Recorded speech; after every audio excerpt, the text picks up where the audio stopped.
మన సహోదరులు రావటానికి ముందు కొన్ని విషయాలు ప్రభు మనందరినీ ఈ రోజు కలిపినందుకు, మనం ఈ రోజు మాట్లాడుకునే మాటలు ప్రభు యొక్క వాక్యానుసారంగా మనము ఈ సమాజంలో మన పితరులు చేసినటువంటి పనులను కొనసాగించే విధంగా ఉండేట్లుగా ప్రభు వైపుకు చూద్దాం. ప్రభు మనతో మాట్లాడేటట్లుగా ప్రభు వైపు ఆయన అడిగే ప్రయత్నం చేద్దాం. తలలోంచుకున్నట్లయితే చిన్న ప్రార్థన చేసి మనము ఈ కూడికను లేకపోతే ఆఖరి సెషన్ ను మొదలు పెట్టుకుందాం. తలలో ఉంచుకున్నట్లయితే చిన్న ప్రార్థన, చిన్న మాట ప్రార్థన చేసి నేను ముందుకెళ్తాను. ప్రభువానికి స్తోత్రం. ఈ సాయంకాల సమయంలో మీరు మాతో మాట్లాడండి ప్రభువా. మరి మీరు పంపినటువంటి మా జీవితాలను ప్రభువా, మరి భయంకరమైనటువంటి పరిస్థితుల్లో మేము ఉండగా మమ్మల్ని ధరించడానికి మీరు పంపినటువంటి మీ ప్రజలు, వారిని బట్టి మీకు స్తోత్రములు, వారిని జ్ఞాపకం చేసుకుంటున్నాం ప్రభువా. వారు చేసినటువంటి ఆ మహోన్నతమైన కార్యాల కారణంగా ఈరోజు సంఘరూపంగా ప్రభువా మేమందరం కలిసి ఒకటిగా ఉండి ప్రతి విషయంలోనూ తండ్రి స్వాతంత్రం కలిగి జీవించడానికి మాకు ఒక మంచి అవకాశాన్ని ఇచ్చారు. అందుని బట్టి వందనాలు ప్రభువా. ఈ సాయంకాల సమయంలో ఆఖరి సెషన్ లో మాతో మాట్లాడుతూ ప్రభువా, మరి మా దేశంలో జరుగుతున్నటువంటి విచ్ఛిన్నకరమైనటువంటి రాజకీయాలు, విచ్ఛిన్నకరమైనటువంటి రాతలు, విచ్ఛిన్నకరమైనటువంటి ప్రభా మాటలు మా చెవిన పడినప్పుడు మేము గందరగోళానికి గురి కాకుండా, మేము మాకున్నటువంటి విశ్వాసం తగ్గించుకోకుండా ప్రభా, మరి ఆనాడు మా పితరులు నిలబడినట్లుగా మేము కూడా విశ్వాసంలో గట్టిగా నిలబడి మీ కొరకు పోరాడేవాడంగా ఉండడానికి సహాయం దయచేయమని చిన్న ప్రార్థన యేసు నామమున అడిగి వేడుకుంటున్నాం తండ్రి, ఆమెన్. ఎందుకని అసలు ఈ ఇండాలజీ అన్న ప్రోగ్రామ్స్ ఎందుకు చేస్తున్నాం, అసలు ఇండాలజీ అన్న పేరు ఎందుకు పెట్టాల్సి వచ్చింది అన్న విషయం మీకు చెప్పడం చాలా ముఖ్యం. ఈరోజు ఉదయము మనం మొదలు పెట్టినప్పుడు నవీన్ గారు కొంచెం ఉపోద్ఘాతంలాగా లేకపోతే కొంచెం ఇంట్రొడక్షన్ లాగా చెప్పారు. అయితే మీకు ఇంకా కొంచెం డీటెయిల్ గా చెప్తే బాగుంటుంది అన్న ఉద్దేశంతోనే ఆఖరి వరకు ఆ విషయాన్ని అలా ఉంచాము. ఉంచిన తర్వాత మీ ముందు ఆ విషయాలు చెప్పాలి అని ఆశపడుతున్నాం. మీకు స్క్రీన్ పైన కనపడుతున్నటువంటి ఆ పుస్తకం, అది 2 భాషల్లో ఈరోజు మీకు చూపిస్తున్నాను. బ్రేకింగ్ ఇండియా, భారతదేశాన్ని విచ్ఛిన్నం చేసే ప్రయత్నాలు అన్నటువంటి తెలుగు పుస్తకం, బ్రేకింగ్ ఇండియా అన్నటువంటి ఇంగ్లీష్ పుస్తకం.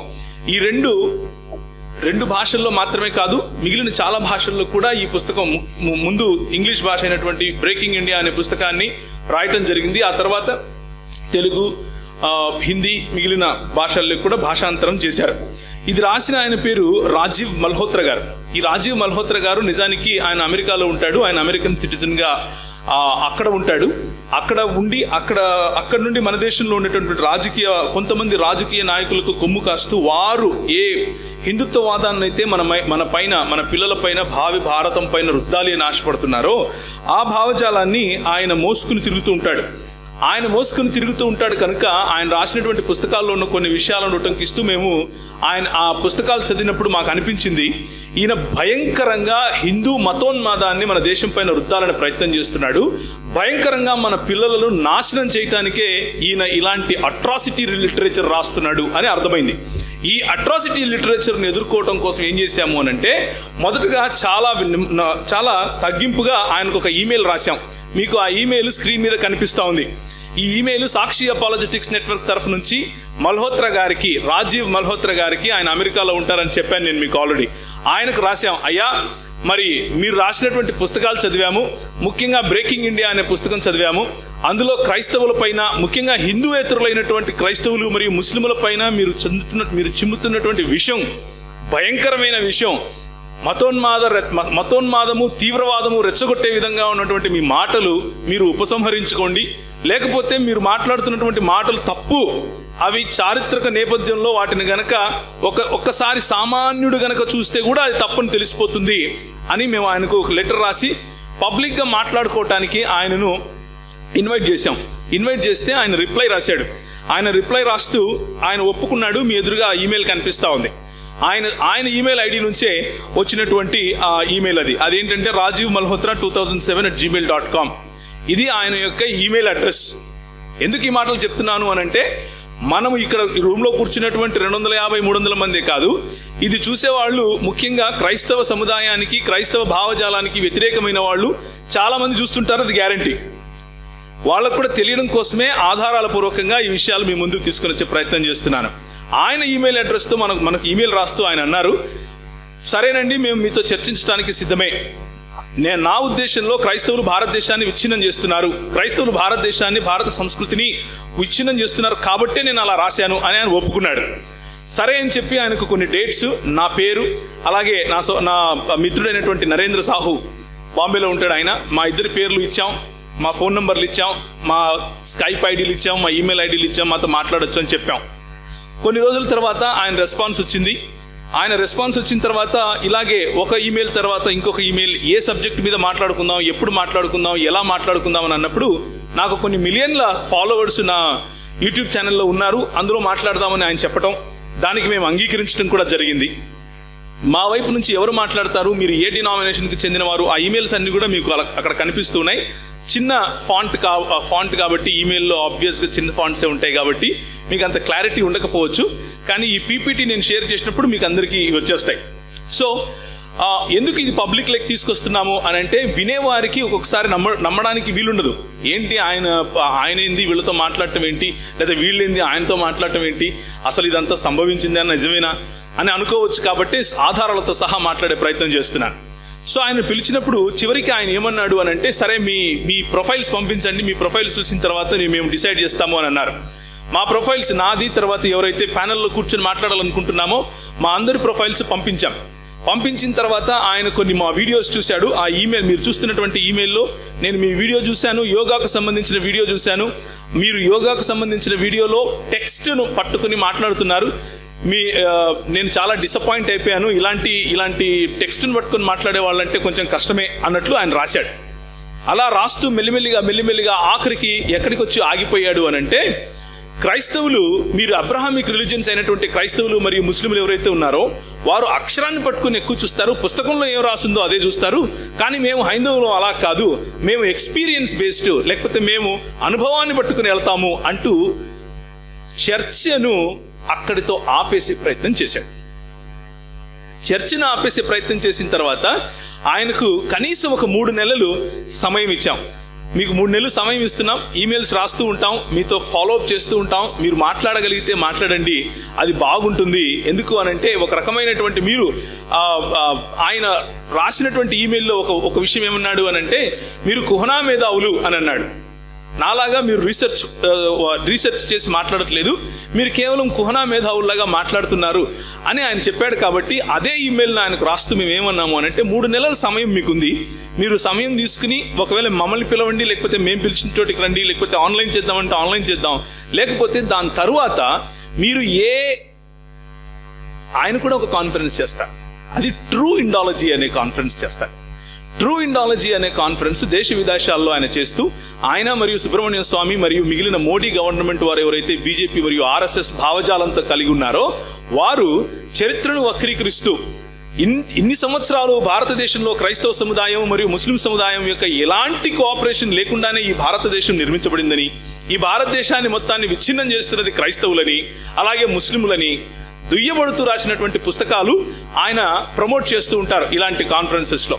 అందుకనే ఆయనకు చెప్పాం, మీరు ఏ పేరైతే పెట్టారో ట్రూ ఇండాలజీ అని, మేము ట్రూ అని పెట్టాల్సిన అవసరం కూడా లేదు, పుస్తకాల్లో ఉన్న చరిత్ర ఉన్నట్టు చెబితే కూడా చాలా ప్రజలకు తెలిసిపోతుంది, 3 నెలలు సమయం ఇస్తున్నామని చెప్పాం. ఆయన రాలేదు. ఆ తర్వాత నుంచి మొదలు పెట్టాం. మొట్టమొదటిగా కేరళలో, ఆ తర్వాత మెల్లిమెల్లిగా అన్ని చోట్ల ఇండాలజీ అన్నటువంటి కాన్ఫరెన్స్ చేస్తున్నాం.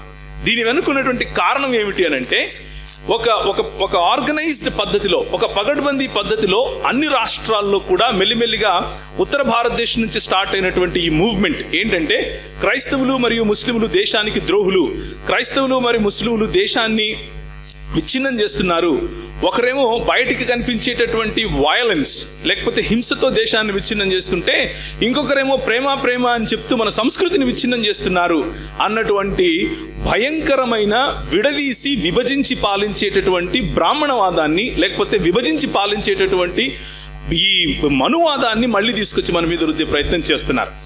దానికి ధీటైనటువంటి చారిత్రాత్మకమైనటువంటి బైబిల్ లేఖనాలను ఆధారంగా చేసుకున్నటువంటి సమాధానం చెప్పాలి. కాబట్టే ఈ ప్రయత్నం.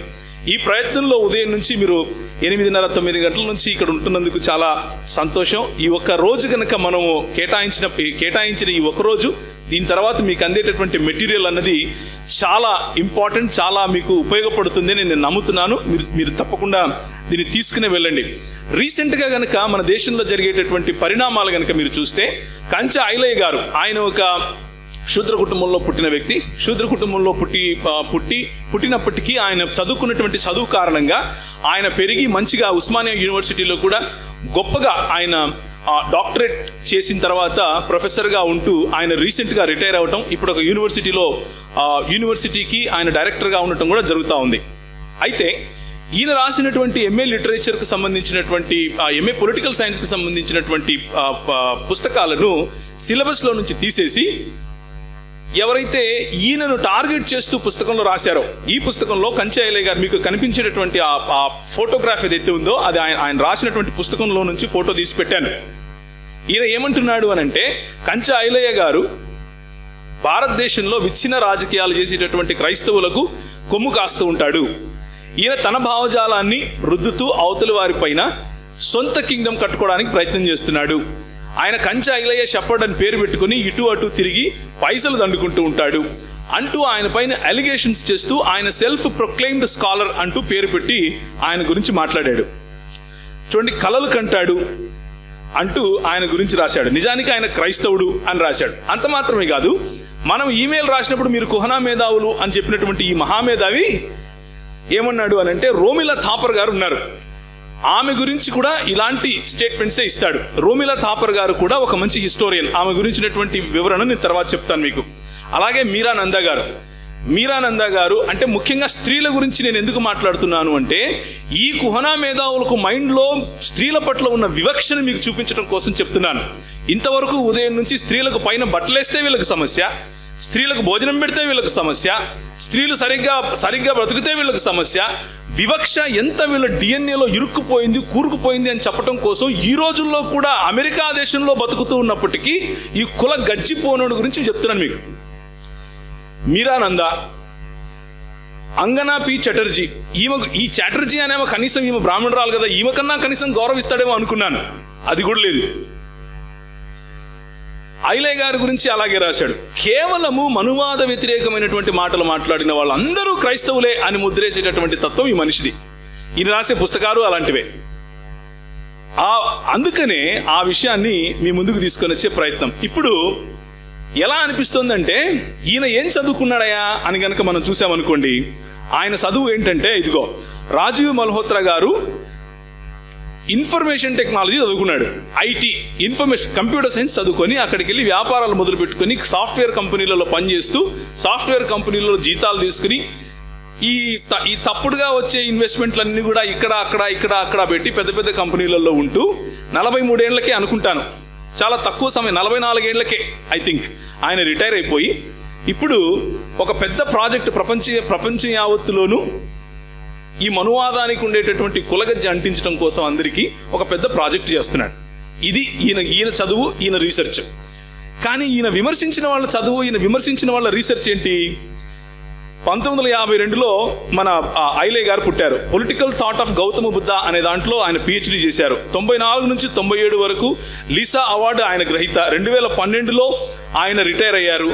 ఇలా చూసుకుంటూ పోతే ఈయన పిహెచ్డికి, ఈయనకున్నటువంటి క్వాలిఫికేషన్కు ఈయన కుహనా మేధావా, లేకపోతే సాఫ్ట్వేర్ ఉద్యోగం చేసుకుంటూ పైసలు గడించుకుంటూ అవతలపై బిజినెస్లో ఇన్వెస్ట్మెంట్ చేసుకుని అంతా అయిపోయిన తర్వాత ఈ కులగజ్జి అంటించడం కోసం ఒక సంస్థను పెట్టుకొని తిరిగే ఆయన కుహనా మేధావా, మనం ఆలోచించుకోవాలి. ఈయన ఇప్పుడు ఈ జేఎన్యూలో విజిటింగ్ ప్రొఫెసర్. చదువుకొని పిహెచ్డి చేసి కూర్చున్న వాళ్ళు మాత్రం బయట ఉండాలి, ఇలాంటి కులగజ్జి అంటించే వాళ్ళు మాత్రం జేఎన్యూ అంటే జవహర్లాల్ నెహ్రూ యూనివర్సిటీ ఢిల్లీలో ఉంటుంది. దీనికి ఈయన విజిటింగ్ ప్రొఫెసర్. ఎందుకు అనంటే, ఇదిగో ఇది సమస్య. ఆయన రాసినటువంటి సిలబస్ ఏమో యూనివర్సిటీస్లో నుంచి తీసేయటం, ఇలాంటి కుహనా మేధావులను తీసుకొని వచ్చి యూనివర్సిటీలో పెట్టడం మంచిదే. మంచి రోజులు కేవలం ఇలాంటి వాళ్ళకే వచ్చాయి. ఈ రోజుల్లో మంచి రోజులు వస్తాయి అని అనుకుంటే మనం నమ్మలేదు, ఆయన నమ్మాడు. ఎందుకు అనంటే, ఇదిగో ఇది ఏంటా మంచి రోజులు అనంటే విజిటింగ్ ప్రొఫెసర్ అయ్యే మంచి రోజులు అనమాట. విజిటింగ్ ప్రొఫెసర్ అయ్యి బేసిక్గా ఈయన కానీ సుబ్రహ్మణ్యం స్వామి కానీ వీరికి ఉన్నటువంటి మేజర్ అజెండా ఏమిటి అని అంటే భారతదేశంలో తిరిగి మనువాదాన్ని తీసుకురావాలి. భారతదేశంలో తిరిగి గోల్వాల్కర్ ఏ దేశాన్నైతే ఆయన ఒక దర్శనంగా చూశాడో, హిందూ రాష్ట్ర దర్శనం అని దీన్నైతే పిలుస్తారో అలాంటి దర్శనాన్ని వీళ్ళు కలిగి ఉన్నారు. మన పిల్లల పైన ఈ హిందుత్వవాదాన్ని రుద్దాలి అన్న ఒకే ఒక అజెండాతోనే స్కూళ్ళలో టెక్స్ట్ బుక్స్ మారుస్తారు, యూనివర్సిటీస్లో టెక్స్ట్ బుక్స్ మారుస్తారు, న్యూస్ పేపర్స్లో ముందు చూస్తాం మీడియాని ఎలా కొన్నారు ఏం కథ అన్న విషయం. ఈయన విమర్శించినటువంటి మీరానంద గారు ఆ బ్లూలో కనిపిస్తున్నాయి చూసారా, అవన్నీ ఆమె పొందినటువంటి అక్రెడిషన్స్ అండ్ అవార్డ్స్. అవి లెక్క పెడితే కూడా ఈయన చదువుకున్నటువంటి డిగ్రీలో అన్ని టెక్స్ట్ బుక్స్ ఉండవు. ఈయన చదువుకునే డిగ్రీలో టెక్స్ట్ బుక్స్ ఉండవు ఆమెకుండే పిహెచ్డీలో. ఈయన పోయి ఆమెను విమర్శిస్తాడు. మనం చర్చ చేద్దాం రండి, మీరు మాస్టర్ చదువుకున్నారు, మేము మాస్టర్ చదువుకున్నాము, మాట్లాడుకుందాం రండి అంటే మనం కుహనా మేధావులం అయిపోయాం. రోమిలా థాపర్ గారు గురించి నేను ఎక్కువగా చెప్పక్కర్లేదు. అదిగో ఆ బ్లూ కలర్లో కనిపిస్తున్నాయే అవన్నీ ఆమె రీసెర్చ్ పేపర్స్. మళ్ళీ సేమ్ ఆయన టెక్స్ట్ బుక్లు కూడా ఉండవు. ఇన్ని రోమిలా థాపర్ గారిని విమర్శిస్తాడు. తర్వాత మార్తా కేమెన్ నసుబం, ఈమె ప్రపంచ యావత్తు అందరూ గుర్తించినటువంటి వ్యక్తి. 1947లో పుట్టినప్పటికీ ఈమె జూయిష్, ఈమె నిజానికి యూదురాలు.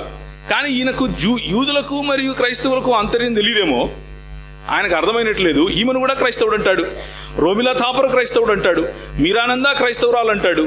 ప్రతి ఒక్కరి అంటే ఎవరెవరైతే ఈ మత ఛాందసవాదాన్ని వ్యతిరేకిస్తారో వాళ్ళందరూ క్రైస్తవులు ఈయన దృష్టిలో. సేమ్ అంగనా చాటర్జీ గారు.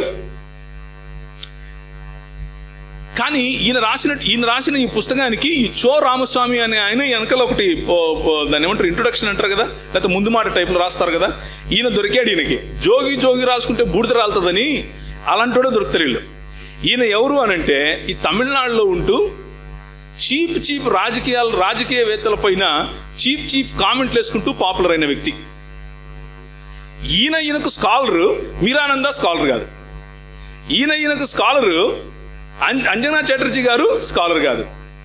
చో రామస్వామి ఈయనకు స్కాలరు, కానీ కంచి ఐలయ్య గారు స్కాలర్ కాదు. ఇది ఈ డబుల్ స్టాండర్డ్స్. నేను ఎందుకు ఈ మాటలు మీకు చెప్తున్నాను అనంటే భయంకరమైనటువంటి ఒక కుట్ర క్రైస్తవ సమాజానికి, ముఖ్యంగా క్రైస్తవ్యంలో ఉన్నటువంటి వాయిసెస్ ను అణిచివేయాలి అని జరుగుతూ ఉంది. ఆ వాయిసెస్ ను అణిచివేయటానికి విభజించి పాలించేటటువంటి ఈ చాణక్యవాదులు లేకపోతే కౌటిల్య నీతిని అనుసరించే వీరు ఏం చేస్తారు అనంటే ఎంత వీలైతే అంత గట్టిగా మాట్లాడే వారిని అణిచేస్తారు. తక్కువగా లేకపోతే మాట్లాడలేనటువంటి వారి భావజాలాన్ని సరిగ్గా చెప్పలేనటువంటి వారికి హైలైట్ చేసి ముందుకు తీసుకొని వచ్చి చూసావా మేము గెలిచాము అని చెప్పుకుంటారు. ఎందుకు ఇలా చేస్తారు అనంటే మోరల్లీ మనల్ని డిగ్రేడ్ చేయడం కోసం, మోరల్లీ మన దగ్గర సబ్స్టెన్స్ లేదు అని చెప్పడం కోసం, నైతికంగా మనకు అసలు అది లేనే లేదు అని చెప్పడం కోసం. ఈయన ముఖ్యంగా ఈయన పుస్తకంలో ఎక్కువ శాతం కేటాయించిన సబ్జెక్టులలో ఒకటి ఏంటంటే, ఈ మధ్య మన తెలుగు రాష్ట్రాల్లో కూడా కొంతమంది ఈయన భక్తజనం బయలుదేరారు. భక్తకోటి జనప్రభ టైప్లో ఈయన నిలబడుకుంటాడు అక్కడ అమెరికా నుంచి. పైసలు పంపిస్తూ ఉంటే వీళ్ళు ఇక్కడ భజన కార్యక్రమాలు చేస్తూ ఉంటారు.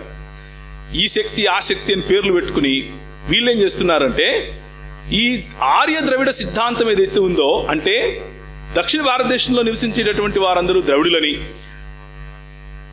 ఆర్యావర్తగా పిలువబడినటువంటి ఇంతకుముందు వింధ్యసాత్వర పర్వతాల నుంచి పైకి పామిరుముడి వరకు ఉన్నటువంటి భూభాగాన్ని ఆర్యావర్త అన్నారని, ఆ ఆర్యావర్తలో ఉన్నటువంటి వారి యొక్క డిఎన్ఏ మరియు దక్షిణ భారతదేశంలో ఉన్నటువంటి అంటే మిళితం చెందినటువంటి వారిలో ఉన్నటువంటి డిఎన్ఏ వేరువేరు అని సైంటిఫిక్ ప్రూఫ్లన్నీ ఉన్నప్పటికీ, అన్ని రకాలుగా ఈ రెండు వేరు జాతుల వారు అని తెలిసినప్పటికీ, వీరి భాషకు వారి భాషకు సంబంధం లేదు అని తెలిసినప్పటికీ, మ్యాక్స్ ముల్లర్ మొదలుకొని ఈనాడు ఉన్నటువంటి రోమిలా థాపర్ వరకు కూడా, మ్యాక్స్ ముల్లర్ మొదలుకొని ఈ రోజు ఉన్నటువంటి సోషల్ సైంటిస్టుల వరకు కూడా, ముఖ్యంగా కంచి ఐలయ్య గారు లాంటి వారు వరకు కూడా మాట్లాడుతూ ఉన్నప్పటికీ కావాలనే ఈ ఆర్య ద్రవిడ సిద్ధాంతం తప్పు అని నిరూపించడం కోసం కంకణ కట్టుకున్నారు.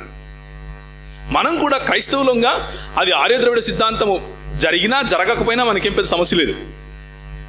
మనం ఆర్యులైనా కానీ దేవుని యొక్క ఇమేజ్లోనే ఉన్నారు, ద్రవిడులైనా కానీ దేవుని ఇమేజ్లోనే ఉన్నారు. మనం సర్వ మానవాళి మన వాళ్ళే అంటాం. వీళ్ళు అంటారు వసుదైవ కుటుంబకం అని, కానీ విభజిస్తారు. అది వాళ్ళకు ఉన్నటువంటి కూటనీతి. విభజించి పాలించడంలో వీళ్ళు అసలు రేపు దివాళీ వస్తుంది కదా, దివాళీ అంటేనే విభజించి పాలించేదే పండగ. నిన్ను విభజించడం కోసమే దివాళీ అన్నది వచ్చింది. అందుకనే దాని గురించి తర్వాత మాట్లాడదాం. ఏమైంది అని అంటే, ఈ మధ్య రీసెంట్ గా వచ్చినటువంటి ట్రెండ్స్ ఏంటివి అని అంటే, ఆర్యులు ద్రవిడులు అనేటువంటి డిస్టింక్షన్ ఏమి లేదు, ఇదంతా కూడా క్రైస్తవ మత పెద్దలు క్రియేట్ చేసినటువంటిది అంటూ ప్రచారం మొదలుపెట్టారు. దానికి ఈ టోనీ జోసెఫ్ అనే ఆయన అలా ఏం లేదండి, రీసెంట్ గా వచ్చినటువంటి DNA టెస్ట్లు ఏవైతే జరిగాయో, మూలంగా నార్త్ ఇండియన్స్, మూలంగా సౌత్ ఇండియన్స్ ఎవరైతే ఉన్నారో, లేకపోతే మూలంగా ఆర్యులు మరియు మూలంగా ద్రవిడులు ఎవరైతే ఉన్నారో, వారిద్దరి మధ్య ఉన్నటువంటి DNA సంబంధాలు చాలా తక్కువ, కనీసం 4000 సంవత్సరాల వెనక్కి వెళతాయి అంటూ వచ్చినటువంటి రిపోర్ట్స్ ఆయన చదివి చూపిస్తే ఈయన పేరు టోనీ జోసెఫ్ ఉంది కాబట్టి ఇదంతా క్రైస్తవులు చేస్తున్నారు అని మొదలుపెట్టాడు. మళ్ళా టోనీ జోసెఫ్ అని పేరు పెట్టుకున్న పతోడు క్రైస్తవుడు ఎట్టవుతాడు? హిట్లర్ అని పెట్టుకున్నాడు కూడా క్రైస్తవుడు కాడు. స్టాలిన్ అని పెట్టుకున్నది మాత్రం క్రైస్తవుడు అవుతాడా? కాడు. ఆ మాత్రం ఇంగితం లేదు. ఇప్పుడు ఇదే లాజిక్ కనుక మీరా థాపర్ గురించి పెట్టామనుకోండి, అప్పుడు మీరా థాపర్ హిందూ కావాలి కదా. అక్కడ మీరా థాపర్ అని పేరున్నా కానీ ఆమె హిందూ కాదు. ఎందుకు? నాకు విరోధంగా రాసింది. ఇక్కడ టోనీ జోసెఫ్ అని పేరుంది కాబట్టి నాకు విరోధంగా రాసిన క్రైస్తవుడే. క్రైస్తవులకు విరోధంగా రాస్తే క్రైస్తవుడు అవుతాడా? మరి ఆయన రాస్తున్నాడు. ఆయన చూడండి, దాని కింద ఏముంది? ఎన్ ఏథియిస్ట్ హూ లైక్స్ ద బుద్ధ. తనంతకు తాను చెప్పుకుంటున్నాడు, నేను బుద్ధిస్ట్నయా, నేను క్రైస్తవుడిని కాదు, నేను అసలు దేవుణ్ణి నమ్మను అంటున్నాడు. కానీ ఈ కుహనా మేధావికి మాత్రం, అంటే మనం పిలిస్తే రాడు కదా మాట్లాడటానికి. ఎందుకు? ఆయనకు పెద్దోళ్ళు కావాలి. ఎలాంటి వాళ్ళు కావాలి?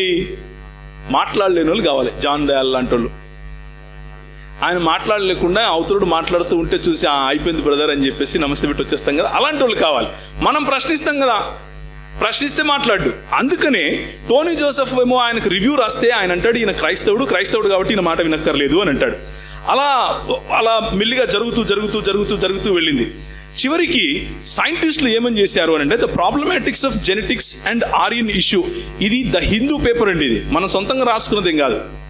వాళ్ళు ఏమంటున్నారు అని అంటే, సైంటిస్టులు అందరూ ఎస్, వాళ్ళ DNA వేరు, వీళ్ళ DNA వేరు అని చెప్తున్నారు. ఇదే ఇప్పటి వరకు నిరూపితమైంది. మధ్యలో ఈ టోనీ జోసెఫ్ గారు రాసినటువంటి దానికి కావాలని ఆయన క్రైస్తవ పేరు ఉంది కాబట్టి ఆయన రాసిందంతా తప్పు అని ప్రూవ్ చేయాలని అనుకున్నారు. కానీ మెల్లిమెల్లిగా అదంతా కూడా ఒట్టి బూటకమని, ANI మరియు ASI అంటే మూలాల్లో ఉన్నటువంటి నార్త్ ఇండియన్ DNA, తర్వాత మూలాల్లో ఉన్నటువంటి సౌత్ ఇండియన్ DNA, ఈ రెండు వేరు అని సైంటిఫిక్గా ప్రూవ్ అయిపోయింది. కానీ దీన్ని ఏదో ఒక రకంగా నీరు గార్చాలి అని చెప్పి ఇది పుచ్చిపోయింది, ఇది పాతది, క్రైస్తవులు మొదలుపెట్టారు, క్రైస్తవులు తీసుకొచ్చారు అన్నటువంటి కొత్త లేకపోతే సైంటిఫిక్గా ప్రూవ్ చేసుకోలేనటువంటి మాటలు మాట్లాడుతూ ఉంటారు. దేర్ఫోర్ ఈ మాటలు మాట్లాడరే కానీ దానికి ఏదైనా సబ్స్టాన్షియేటింగ్ ఎవిడెన్స్ ఉందా అని చూస్తే ఎవిడెన్స్ ఏం కనిపించదు. ఉదాహరణకు వారికి వీరికి ఉన్నటువంటి భాషల మధ్యలో సంస్కృత భాష బలవంతంగా జొప్పించబడిందే కానీ రెండిటికి మూలం సంస్కృతం కాదు. అశోకుని కాలంలో కూడా కనీసం 120 వరకు, అంటే క్రీస్తు శకం 120 వరకు కూడా ఒక్క లైన్ కూడా సంస్కృతంగా కనపడదు. మొత్తం యావత్ భారతదేశంలో ఒక్క లైన్ కూడా కనపడదు. అలాంటి సంస్కృత భాష నుంచి అప్పటికే 3500 సంవత్సరాల క్రితం, అంటే 120, అప్పటికే దాదాపు 3 BC 4 BC లో 300 BC అంటే 300 సంవత్సరాల క్రితం, 400 సంవత్సరాల క్రితం కూడా క్రీస్తుకు పూర్వం ఇక్కడ ఉన్నటువంటి సంస్కృతులలో లేకపోతే ఇక్కడ ఉన్నటువంటి నాగరికతల్లో వాడినటువంటి భాషకు 120 వరకు లిపేలైనటువంటి భాష ఏ విధంగా తల్లి అవుతుంది? తల్లి అవడానికి వీలే లేదు కదా అన్నటువంటి కామన్ సెన్స్ కూడా మర్చిపోయి పుస్తకాలు రాస్తారు. అదే ఇక్కడికి వచ్చినటువంటి సమస్య. తరువాత మెల్లిమెల్లిగా వెళితే ఇప్పుడు ఒక భయంకరమైనటువంటి నిజము బయటపడతా ఉంది. అంటే చనిపోయిన వారిని ఎలా ట్రీట్ చేస్తారు, చనిపోయిన వాళ్ళని ఇక్కడేమో పూడ్చిపెడతారు, అక్కడేమో కాలుస్తారు, ఏ విధంగా సంస్కృతులు ఒకటైతాయి అన్నటువంటి ప్రశ్న మనం వేస్తున్నాం. అయితే ఈ మ్యాక్స్ మిల్లర్ వర్క్, రాజు మల్హోత్రా గారు రాసినటువంటి పుస్తకంలోనే ఈ మ్యాక్స్ మిల్లర్ అనేటటువంటి ఒక ఆంథ్రోపాలజిస్ట్, అలాగే లింగ్విస్ట్, భాషాపరమైనటువంటి అధ్యయనాలు మానవ శాస్త్రాన్ని అధ్యయనం చేసేటటువంటి పండితుడు. ఈయన క్రైస్తవుడు కాదు. ఈయన క్రైస్తవుడు అయినా సరే, ఒకవేళ మ్యాక్స్ ముల్లర్ పేరుంది కాబట్టి క్రైస్తవుడు అన్నారే అనుకోండి, అయినా సరే క్రైస్తవుడు కూడా సరిగ్గా చదివి సరైన థియరీ రాస్తే దాన్ని అంగీకరించాలి. As simple as that. ఏ విధంగా అయితే ఈరోజు మ్యాథమెటిక్స్లో సరైనటువంటి థియరీస్ రాసినందుకు ఐన్స్టీన్ అంగీకరిస్తున్నారో, ఏ విధంగా అయితే మిగిలిన అన్ని స్ఫియర్స్లో కూడా క్రైస్తవులు రాసినటువంటి పుస్తకాల్లో నిజం ఉంటే తీసుకుంటున్నాం, నిజం లేకపోతే తీసుకోవట్లేదో, మ్యాక్స్ ముల్లర్ గారు రాసిన దాంట్లో నిజం ఉంటే తీసుకోవాలి కదా. As simple as that. అయినా మనకు అర్థం కాదు. పోనీలే ఇదంతా ఎలాగో ఉండని అని అనుకుంటే, రీసెంట్గా ఒకటి జరిగింది. అదేంటనంటే కీజాడి ఎక్స్కవేషన్స్ అని ఒకటి జరుగుతూ ఉంది. కీజాడి ఎక్స్కవేషన్స్ అనేవి మన తమిళనాడులోని మదురై ప్రాంతంలో జరిగేటటువంటి తవ్వకాల్లో బయటపడుతున్నటువంటి అతి పురాతనమైనటువంటి ఒకానొక నాగరికత. ఈ నాగరికతకు అప్పట్లోనే రోమియులతోనూ గ్రేకులతోనూ సంబంధాలు ఉన్నట్లుగా బయటపడతా ఉంది. ఈ నాగరికతలో ఒక్క మాట కూడా కుల వ్యవస్థ గురించి కనపడట్లేదు. ఈ నాగరికతలో ఒక్క మాట కూడా హిందూ ధర్మం గురించి కనపడట్లేదు. ఈ నాగరికతలో ఒక్క మాట కూడా హిందూ దేవతల గురించినటువంటి ఆధారం లేదు. ఇలా లేకపోవడం కారణంగా సనాతన ధర్మం అని చెప్పుకునే వాళ్ళకి మాటలు రావట్లేదు. అందుకే మోడీ గారు ఏం చేశారంటే, అక్కడ పనిచేస్తున్నటువంటి సూపర్వైజర్ గారు, అంటే అదే మెయిన్ ఇన్ఛార్జ్ ఉంటాడు కదా, ఆయన్ని ట్రాన్స్ఫర్ చేసేసాడు. ఇది సనాతన ధర్మం. కానీ ఎప్పుడు దీని మూలాల్లోకి కనుక మనం వెళ్ళామనుకోండి, 2200 సంవత్సరాల పాతది ఈ రోజుకు. అంటే కనీసం 300 BC అని మనం గమనించాలి. దాని కారణంగా ఇప్పుడు వీళ్ళకు మింగుడు పడకుండా ఉంది. ఇది ఒక కట్టు కథ సనాతన ధర్మం అన్నది తెలిసిపోయింది. పాతకాలం నుంచి మేము ఉన్నోళ్ళం. ఏది 3 BCలో లేరే, తమిళనాడులో లేరు అంటే ఎప్పుడు మధ్యలో వచ్చారనే కదా అర్థం అని మనం ప్రశ్నిస్తాం. కాబట్టి ఆ త్రవ్వకాలు ఆపేశారు. ఆ త్రవ్వకాలు ఆపేసి దాన్ని ఏదో ఒక రకంగా మసిపూసి మారేడుకాయ చేయాలి అనేటటువంటి సమస్య. దానికనే ఈ రోజులో తమిళనాడులో ఒక ఉద్యమం లాగా వాళ్ళు పోరాడుతున్నారు. వాళ్ళు పోరాడి, లేదు ఇక్కడ ఎక్స్కవేషన్స్ జరగాలి, ఇక్కడ జరిగే వాటిని బయటికి తీయాలి, దాంట్లో ఉన్నటువంటి ఆధారాలు బయటపడాలి అంటూ కీజాడి ఆ సైట్ లో ఉన్నటువంటి వారు ప్రయత్నం చేస్తున్నారు. అది బయట పడుతుంది, సత్యం నిలుస్తుంది. దేవునికి స్తోత్రం కలుగును గాక. సో ఇప్పుడు వీళ్ళకు వస్తున్నటువంటి సమస్య ఏంటంటే, మేము ఇన్ని రోజులు సనాతన ధర్మం అంటున్నాం, మేము ఇన్ని రోజులు శ్రీలంక వరకు మేము వెళ్ళిపోయినామని అంటున్నాం. కానీ ఇక్కడ చూస్తే 3 BCలో అసలు కులం ఉన్నట్లుగా కనపట్లేదు, అసలు మతం ఉన్నట్లుగా కనపట్లేదు. ఎక్కడే కానీ హిందూ దేవీ దేవాలయాల జాడలేదు, ఎక్కడే కానీ హిందూ దేవీ దేవాలయాల దాన్ని ఏమంటారు శిలాఫలకాలు లేవు, ఏమీ లేవు. ఎట్లా మరి అని ఆలోచిస్తున్నారు. ఇది సమస్య. అశోకుని సమయంలో శిలాఫలకాలు లేవు హిందుత్వం గురించి, బ్రాహ్మణవాదం గురించి ఉంది. అశోకుని సమయంలో సంస్కృతంలో రాసినటువంటి ఒక్క శిలాఫలకం కనపడదు. గ్రీకులో కనిపిస్తుంది. మళ్ళా గ్రీకు భాషలో అశోకుని సమయంలో శిలాఫలకం కనిపిస్తుంది. అరబీ భాషలో కూడా కనిపిస్తుంది, సంస్కృతం లేదు. సో ఈ లెక్కన అరబీ ఈ దేశాందా, సంస్కృతం ఈ దేశాందా, అది వాళ్ళు చెప్పాలి. కానీ మనకేం నేర్పిస్తారు?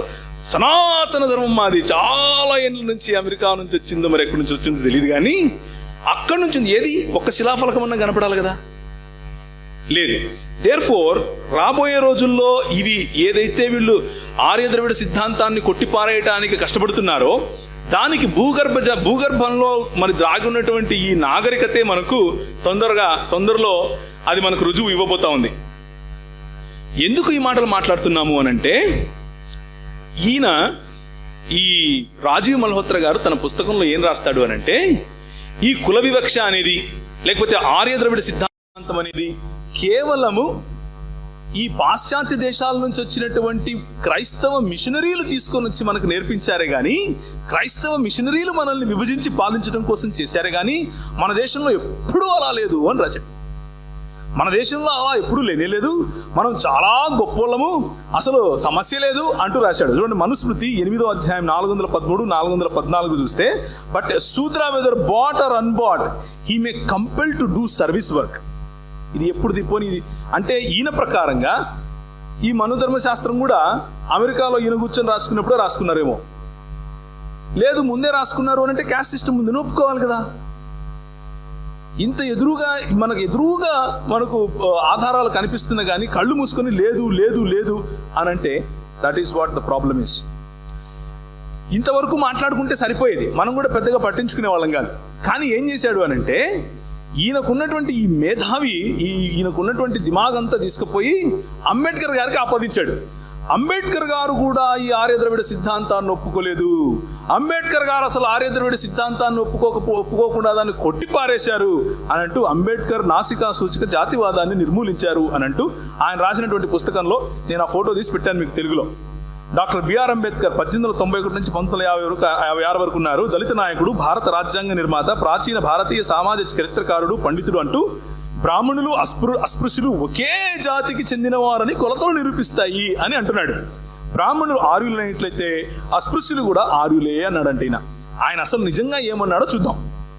నిజంగా అంబేద్కర్ గారు ఈ మాట అంటున్నాడా లేకపోతే మిషనరీలు దీన్ని సృష్టించారా అన్న విషయాన్ని ఒకసారి చూద్దాం. అంబేద్కర్ గారు రాసినటువంటి ఇది చూడండి.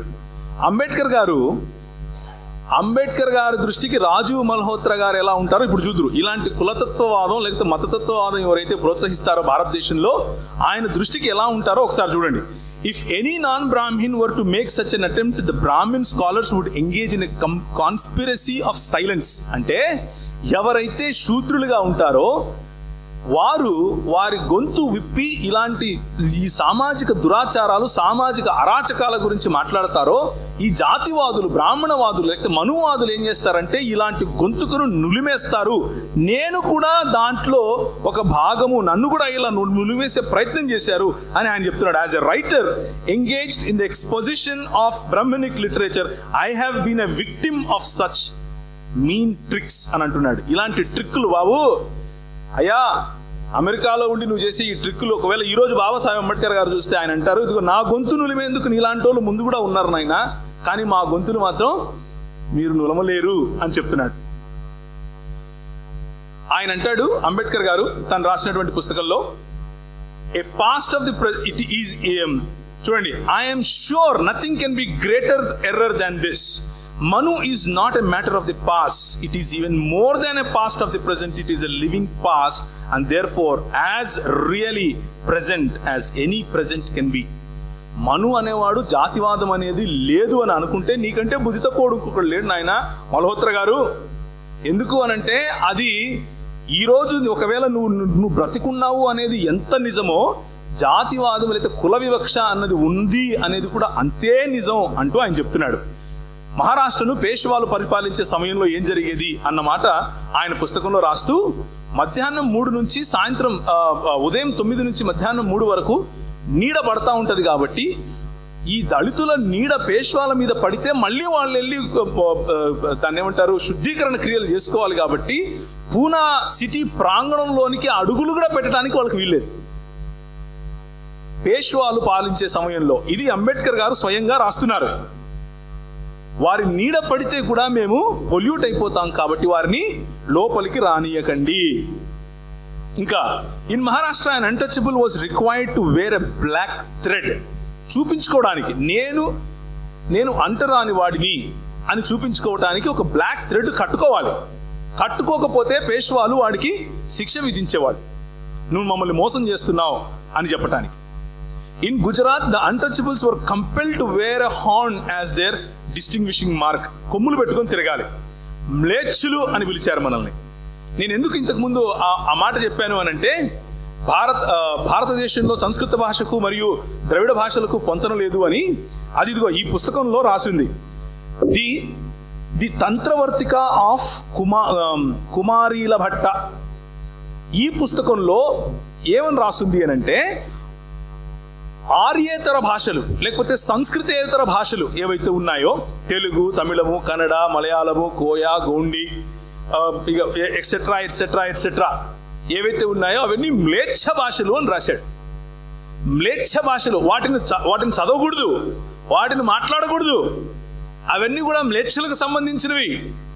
ఆ మ్లేచ్చులనే తర్వాత నాగులన్నారు, దాసులన్నారు, దస్యులన్నారు, రాక్షసులన్నారు. ఇది మన చరిత్ర. అంటే తెలుగు భాషల క్రైస్తవ మిషనరీలు వచ్చి ఇక్కడ డిక్షనరీ రాసి, నేను పుట్టిన జిల్లాలో కడపలో నేను పుట్టాను, కడపలోనే ఒక 3.5-4 ఎకరాల్లో లోకల్ గా ఉన్నటువంటి వాళ్ళు కొనుక్కుని ఒక బిల్డింగ్ కట్టి దానికి ఏమని పెట్టారంటే సిపి బ్రౌన్ స్మారక గృహం అని రాశారు. ఎందుకో తెలుసా? మా జిల్లాలో మా ఊర్లో కలెక్టర్ గా వచ్చినటువంటి సిపి బ్రౌన్ గారు మొట్టమొదటిసారి తెలుగులో డిక్షనరీ రాసిచ్చారు. ఇంక చెప్పండి, ఏవి మనం మ్లేచ్ఛ భాషలు మాట్లాడే వాళ్ళం కాబట్టి మన భాషల్లో వాళ్ళకి ఇంట్రెస్ట్ లేదు. మన మ్లేచ్ఛ జీవితాలు జీవిస్తాం కాబట్టి మన బతుకుల్లో వాళ్ళకి ఇంట్రెస్ట్ లేదు. కానీ ఎక్కడో పుట్టి, ఎక్కడో పెరిగి, ఎక్కడో వాళ్ళ జీవితాలు విడిచిపెట్టి మన కోసం వచ్చి వాళ్ళు ప్రాణార్పణంగా పోయబడ్డారు కదా, వాళ్ళు సంస్కరించినటువంటి మన సంఘాన్ని మనం నిలబెట్టుకోలేకపోతామేమో అన్న భయం. ఎందుకు అనంటే, ఇదిగో ఇలాంటి గుహనా మేధావులు వచ్చి కొత్త కొత్త పుస్తకాలు రాసి మనకు విభజన తీసుకుని వచ్చే ప్రయత్నం చేస్తున్నారు కాబట్టి. గుజరాత్లో అదే సమస్య, బాంబేలో అదే సమస్య. ఇంతవరకు జెరీ చెప్పినట్లుగా బాంబేలో గనక నువ్వు ఏదైనా ఒక బట్ట కొనుక్కోవడానికి వెళ్తే ఆ బట్ట ముందు వాడు కట్ చేసి ఇచ్చిన తర్వాత దాన్ని మలినం చేసే ఇస్తాడు నీకు. ఎందుకు అనంటే ఫ్రెష్గా ఏ మైలా లేని, ఏ మలినం లేని బట్టలు నువ్వు కట్టుకోవటానికి వీల్లేదు. ఇది బాంబేలో ఉంది, బాంబేలో జరిగింది. అది బాబాసాహెబ్ అంబేద్కర్ గారు రాసి తన పుస్తకంలో పెట్టారు. మలబార్ రీజన్ లో పై వస్త్రాలు వేసుకోవటానికి వీల్లేదు, అంటే కేరళ ప్రాంతంలో. మన సిక్కోలు ప్రాంతం నుంచి లేదా ఒరిస్సా ప్రాంతం నుంచి మన ఇలా కిందికి వస్తే ఒంగోలు వరకు ఈ రోజు కూడా అదే సమస్య, ఆ సంస్కృతి ఉంది. ఎందుకుంది అనుకుంటున్నారు? అలా చేశారు కాబట్టి, అలా నువ్వు ఉండాలి అని నేర్పారు కాబట్టి, అలానే నువ్వు బతకాలి అని మనకు చెప్పారు కాబట్టి. ఇప్పుడు 2018లో ఈరోజు ఉదయం నేను హోటల్ నుంచి క్యాబ్లో కూర్చుని ఇక్కడికి వచ్చే సమయంలో ఒక గుడి ఉంది. ఆ గుడి బయట పూజారి గారు ఏదో కూర్చొని చేస్తున్నారు పని. ఇంకొక ఆమె ముస్లాం కూర్చుని ఉన్నారు. ఆమె పై వస్త్రం లేకుండానే కూర్చుని మామూలుగా పైట వేసుకుని పని చేసుకుంటున్నారు. It is very normal to her. ఎందుకు? బికాస్ పై వస్త్రం వేసుకోకుండా ఉండటమే నీ సంస్కృతి అని మనకు నేర్పించారు కాబట్టి. పై వస్త్రం వేసుకోకుండా ఉంటేనే నువ్వు సంస్కృతి అని నువ్వు నేర్పించావు కాబట్టి నా స్త్రీలు అలా ఉన్నారు. అది అక్కడ ఉండేటటువంటి మనల్ని వీక్ చేసేటటువంటి పాయింట్స్ అవి. ఇది సొంతంగా రాసినటువంటి మాటలు కాదు, ఇది ఒక గవర్నమెంట్ ఆర్డర్. గోల్డ్ స్మిత్స్ ఉంటారు కదా, అంటే సరఫా పని చేసేవాళ్ళు, లేకపోతే బంగారంగళ్ళు పెట్టుకుని పని చేస్తారు. కంసాలు వేరు కదా, స్వర్ణకారులు ఈరోజు వాళ్ళు ఏమనుకుంటారు అని అంటే మేము పెద్ద జాతి అది ఇది అని అనుకోవచ్చు. కానీ నిజం ఏంటంటే స్వర్ణకారులు బీసీ కిందకి వస్తారు. వాళ్ళు అంటే వాళ్ళను శూద్రులనే పిలవాలి. స్వర్ణకారులు ఏం చేసేవాళ్ళు అని అంటే వాళ్ళ బాంబేలో తర్వాత గుజరాత్లో ఆయా ప్రాంతాల్లో నమస్కారం చెప్పేవాళ్ళు. నమస్కారం చెప్తూ ఉంటే స్వర్ణకారులకు వీళ్ళకు పడేది కాదు. అది మేము చెప్పాలి నమస్కారం, నువ్వు చెప్తావు నమస్కారంలో కూడా మతమా? అంటే నమస్కారానికి కూడా కులం పులిమారు అని అంటే ఎంత భయంకరమైనటువంటి విభజన మైండ్ సెట్ అంటారు వీళ్ళది. నమస్కారం పెట్టారని చెప్పి వీళ్ళు ఒక ఆర్డినెన్స్ పాస్ చేశారు. ఏమైనా ఆర్డినెన్స్ పాస్ చేశారు? You are hereby peremptorily enjoined to make known this order and resolution to the whole caste and make care that the same be strictly observed. Endadi the council having thought proper prohibit the caste of goldsmith from making use of the form salutation term నమస్కారం అని చెప్పడము మీకు ఆ హక్కు లేదు. ఇది వాళ్ళు నేర్పించేటటువంటి సంస్కృతి. ఈ సంస్కృతి కోసం ఇప్పుడు ఆయన అమెరికాలో నుండి పుస్తకాలు రాస్తే మనం అవి కొనుక్కుని చదువుకొని విడిపోవాలి. ఎందుకు? నమస్కారం పెట్టేవాడిని కూడా నమస్కారం పెట్టినీడినా. ఇది వీళ్ళ సంస్కృతి. ఇంత భయంకరమైనటువంటి అప్రెసివ్ జాతివాదం, అప్రెసివ్ బ్రాహ్మణవాదం మన దేశంలో ఉండేది. అంత మాత్రమే కాదు, the resolution of government dated 20 July 1779 1779లో బ్రాహ్మణులకు మరియు గోల్డ్ స్మిత్లకు జరిగినటువంటి సమస్య అది. ఇంతకు ఈయన ఆర్యద్రవిడుల గురించి ఆయన అన్నదేంటి? ఆయన రాసినటువంటి పుస్తకం the untouchables, who were they and why they became untouchables అన్న దాంట్లో ఆయన ఇలా రాస్తున్నాడు, నాగులు ఆర్యేతరులే. స్పష్టంగా రాస్తున్నాడు, ఆర్యులు వేరు, నాగులు వేరు. వేదవాంగ్మయం ఆర్య మరియు మ్లేచ్ఛ లేక నాగుల నడుమ యుద్ధమును సూచిస్తోంది. మనల్ని ఎవరినైతే నాగులన్నారో, మనల్ని ఎవరైతే మ్లేచ్చులన్నారో, మనల్ని ఎవరైతే దాసులన్నారో, దస్యులన్నారో, రాక్షసులన్నారో, ఒట్టి పుణ్యానికి ఏంటి కారణం అనంటే వాళ్ళకంటే బాగా బతకూడదు. ఏముంటది అనుకుంటున్నారు ఋగ్వేదంలో? దేవా నా దగ్గర తాగని కళ్ళు లేదు, వాడి దగ్గర ఉంది, వాడిని తన్ని తీసుకురా. దేవా నా దగ్గర గుర్రం లేవు, వాడి దగ్గర ఉండే వాడిని తన్ని తీసుకురా. నా దగ్గర ఎద్దు లేవు, వాడి దగ్గర ఉన్న తన్ని తీసుకురా. ఇదే ఉంటది మొత్తం ఋగ్వేదంలో, ఇదే ఉంటది. మీరు చదవండి కావాలంటే ఎప్పుడైనా. నా దగ్గర నూనె లేదు, నా దగ్గర సోమరసం లేదు, సోమరసం చేయడానికి మంచి పచ్చిక కావాలి, అక్కడ వాడి దగ్గర ఉంది, నా దగ్గర లేదు, వాడిని తన్ని తీసుకురా. ఇదే ఇంద్రుడు రావడం, మనం దనడం, తీసుకెళ్ళటం, ఇది మొత్తం ఉంటుంది అనమాట అక్కడ. నిజంగానే నేను I'm not joking, this is true. Okay, so నాగులు ఆర్యేతరులే. వేద వాంగ్మయం ఆర్య మరియు మ్లేచ్ఛలేక నాగుల నడుమ యుద్ధమును సూచిస్తుంది. ఋగ్వేదానుసారం నాగులు ఆర్యుల కంటే ముందు నుండే ఈ భూభాగంలో ఉన్నారు. ఎందుకు అనంటే ఇదే ఋగ్వేదం ఏం చెప్తుంది అనంటే, ఆర్యావర్తం అన్నది వింధ్యసాత్పుర పర్వతాలకు పైనుండి, పామిరుముడి ప్రాంతం నుంచి కింది నుండి, ఇటుపక్క హిమాలయాల నుంచి కింది వరకు ఈ ప్లటో ఏదైతే ఉందో ఇది మాత్రమే ఆర్యావర్త. ఈ ఆర్యావర్తానికి బయటికి వెళ్ళిన వాడు బ్రాహ్మణుడే కాదు, ఈ ఆర్యావర్తం నుంచి బయటికి వెళ్ళిన వాడు క్షత్రియుడు అవడానికి వీల్లేదు అంటూ వేదం చెప్తా ఉంది. అందుకనే వాళ్ళు సముద్రం దాటి వెళ్ళరు ఒకప్పుడు. ఇప్పుడు వెళ్తారు. ఇప్పుడు ఎందుకు వెళ్ళరు? పైసలు ఏడుంటే ఆడనే ఉంటుంది ఎంత. ఇప్పుడు ఈయన వెళ్ళి పుస్తకాలు రాయడానికి మళ్ళీ వేరే దేశం వెళ్ళిపోతాడు, అక్కడ కూర్చొని పుస్తకం రాస్తాడు. ఏ హిందూ మతం మన మీద రుద్దటానికి, ఏ బ్రాహ్మణవాదం మన మీద రుద్దటానికి, వేదాలు సముద్రం దాటి వెళ్ళొద్దు అని చెప్పి మొత్తం చెప్పడానికి ఈయన మాత్రం వెళ్ళిపోయి రాస్తాడు. అది ఈ కుహనా మేధావికి ఉండేటటువంటి సంస్కృతి.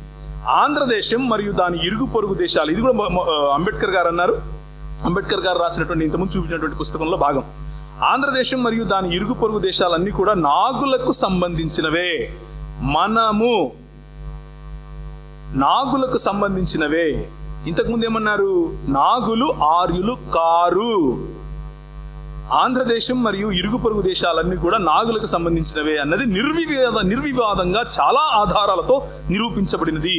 శాతవాహనులు మరియు వారి వారసులు నాగుల వంశజులే. అలాగే సిలోను మరియు సియాం బౌద్ధ వ్రాతలలో కూడా ఈనాటి కరాచీ ప్రాంతంలో కూడా మాజేరిక అనే నాగదేశం ఉండేదని వ్రాయబడి ఉంది. నాగులు కేవలం ఆంధ్ర ప్రాంతము, కర్ణాటక ప్రాంతము, తమిళనాడు ప్రాంతము, తర్వాత ఇప్పుడున్నటువంటి కేరళ ప్రాంతం మాత్రమే కాదు, కరాచీ వరకు, అంటే ఇంతకు ముందు కరాచీ మిగిలిన ప్రాంతాలు ఈ ద్వారకాని ఏదైతే చెప్పుకుంటున్నారో ఈరోజు, అంటే గుజరాత్ ప్రాంతానికి చెందినవే. ఇప్పుడు విడిపోయిన తర్వాత పాకిస్తాన్కి వెళ్ళిపోయిందే కానీ ఇవన్నీ కూడా ఒకే భూభాగం, అవి కూడా సీషోర్కు ఉండేవే. ఆ ప్రాంతాల్లో కూడా నాగులే పాలించారు అని హిస్టరీ చెప్తా ఉంది. అది బాబాసాహెబ్ అంబేద్కర్ గారు చెప్తున్నారు. కానీ ఈయన బాబాసాహెబ్ అంబేద్కర్ గారిని కోట్ చేసి ఏమంటాడు? లేదు, ఆర్యులు వేరు, ఆర్యులు నాగులు ఒకటే అని చెప్పాడని మనకు అబద్ధాలు చెప్తాడు. ఇలాంటి అబద్ధాలు చెప్పే ఆయనేమో స్కాలరు, ఉన్న హిస్టరీ సరిగ్గా రాస్తే కంచాయిలయ్య గారేమో ఢిల్లీ యూనివర్సిటీ నుంచి బయటికి రావాలి. అది అచ్చేది నాయ అంటే అదే అర్థం. మంచి రోజులు రావటం అంటే అది.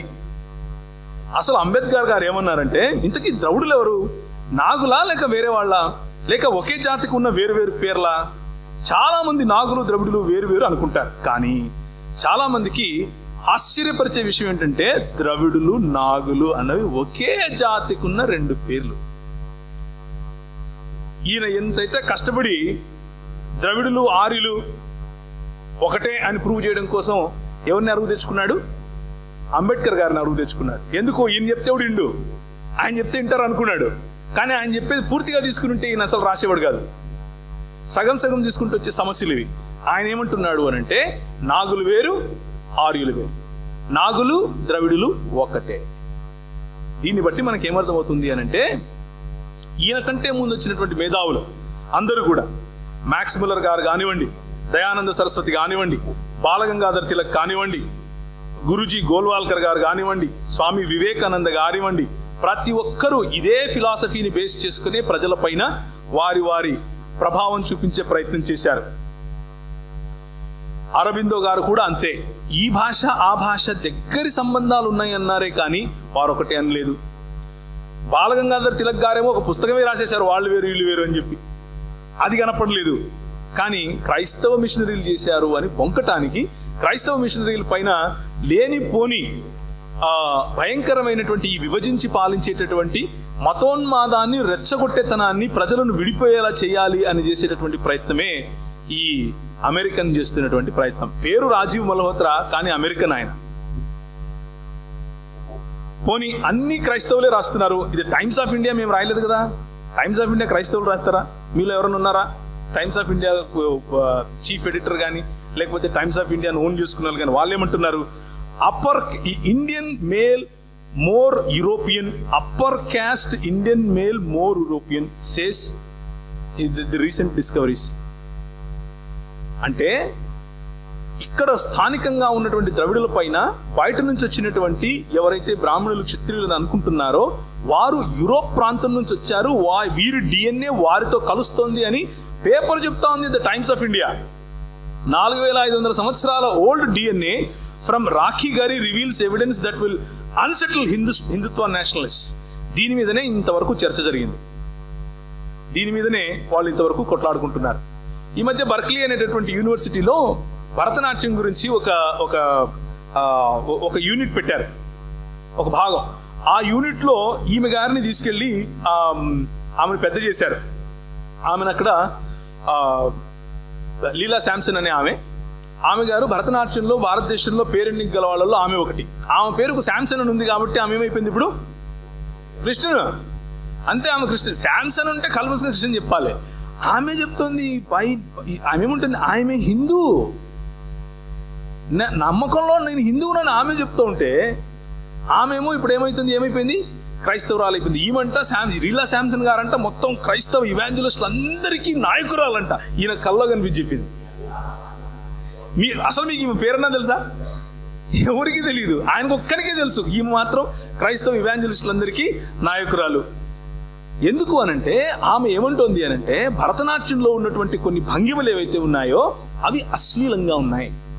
అశ్లీలమైనటువంటి భంగిమలు, లేకపోతే ఒక ప్రత్యేకమైనటువంటి మతానికి మాత్రమే చెందిన భంగిమలు కాకుండా అందరూ ఉపయోగించే సార్వత్రికంగా ఉండేటటువంటి భంగిమలు వాడదాం అంటూ ఆమె ప్రపోజ్ చేసింది. అది ఆమె చేసిన తప్పు. ఈయనకి ఏం కావాలి అనంటే నగ్నంగా నాట్యం చేయించేవాళ్ళు ఇంతకుముందు మన స్త్రీలతో, అది కావాలి ఇప్పుడు ఈయనకు. అందుకు ఈ పుస్తకాలు రాస్తున్నాడు ఆయన. ఏం జరిగింది? మన మహబూబ్ నగర్ ప్రాంతం నుంచి వెనక్కి వెళ్తే దేవదాసీలు ఉండేవాళ్ళు. దేవదాసీ వ్యవస్థ ఇక్కడ తమిళనాడులో కర్ణాటకలో, కేరళలో, మహారాష్ట్రలో ఈ రోజుకు దేవదాసి, ఇంకో ఆంధ్ర ప్రాంతంలో కూడా ఈ రోజుకు రికార్డింగ్ డాన్స్ అని పేరు మారిందంతే, వ్యవస్థ మాత్రం అదే. ఏంటి, ఒక కులమే సపరేట్ గా పెట్టేసి పెద్ద కులం వాళ్లకు వీళ్ళు దేవతలకు పెళ్లిళ్ళు చేసేసుకున్నారు అని ఈయన ఏమని రాస్తున్నాడంటే వీరు బాల్యం నుంచే నిర్ణీత దేవతకు జీవితం అంకితం చేస్తారు. నిర్ణీత దేవతకు అంకితం చేస్తారా? దేవతకు అంకితం చేస్తే పిల్లలు ఎట్లా పుడతారు? మరి వాళ్ళందరికీ పిల్లలు ఎట్లా పుడుతున్నారు? ఏం సంస్కృతి గురించి మాట్లాడుతున్నావు? ఇది నీకు భారతదేశ నాగరికతనా? ఈ నాగరికత మా మీద రుద్దటం కోసం పుస్తకాలు రాస్తావా? ఆమె లీలా శాంసన్ గారు నేను హిందువును అని చెప్పుకుంటూ కూడా ఇలాంటి భంగిమలు వద్దమ్మా, మనకు మంచి భంగిమలు పెట్టుకుందాము, మంచిగా డాన్సులు వేసుకుందాము అంటే మాత్రం ఆమె క్రైస్తవురాలు అయిపోయిందా? ఆమె కార్మికాయలు గారు లాంటి వాళ్ళు ఎంతో మంది కష్టపడి అలాంటి భంగిమలు చూపించి అలాంటి నాట్యాలు, నృత్యాలు చేసే వాళ్ళని అలాంటి భయంకరమైనటువంటి బానిసత్వంలో నుంచి, ఒళ్ళమ్ముకునేటటువంటి ట్రేడ్లో నుంచి బయటికి తీసుకొచ్చారు. ఈరోజు మా సాక్షి అపాలజెటిక్స్ నెట్వర్క్ గర్వంగా చెప్పుకోగలిగిన ఇంకొక విషయం ఏంటంటే, ఒక అబ్బాయి ఉన్నాడు, ఆయన ధైర్యంగా బయటకు వచ్చి చెప్తాడు, నేను ఆ కుటుంబంలో నుంచి వచ్చిన వాడిని. మా జేజీ అంటే మా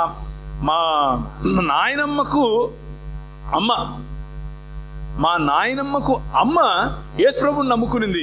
యేసుప్రభుని నమ్ముకోవడం కారణంగా మేము ఇదిగో ఈ గుళ్ళ ముందు డాన్స్ చేయడం మానేశాం. దేవునికి స్తోత్రం కలుగును గాక. అలాంటి భంగిమలు మనం బంద్ చేశాం.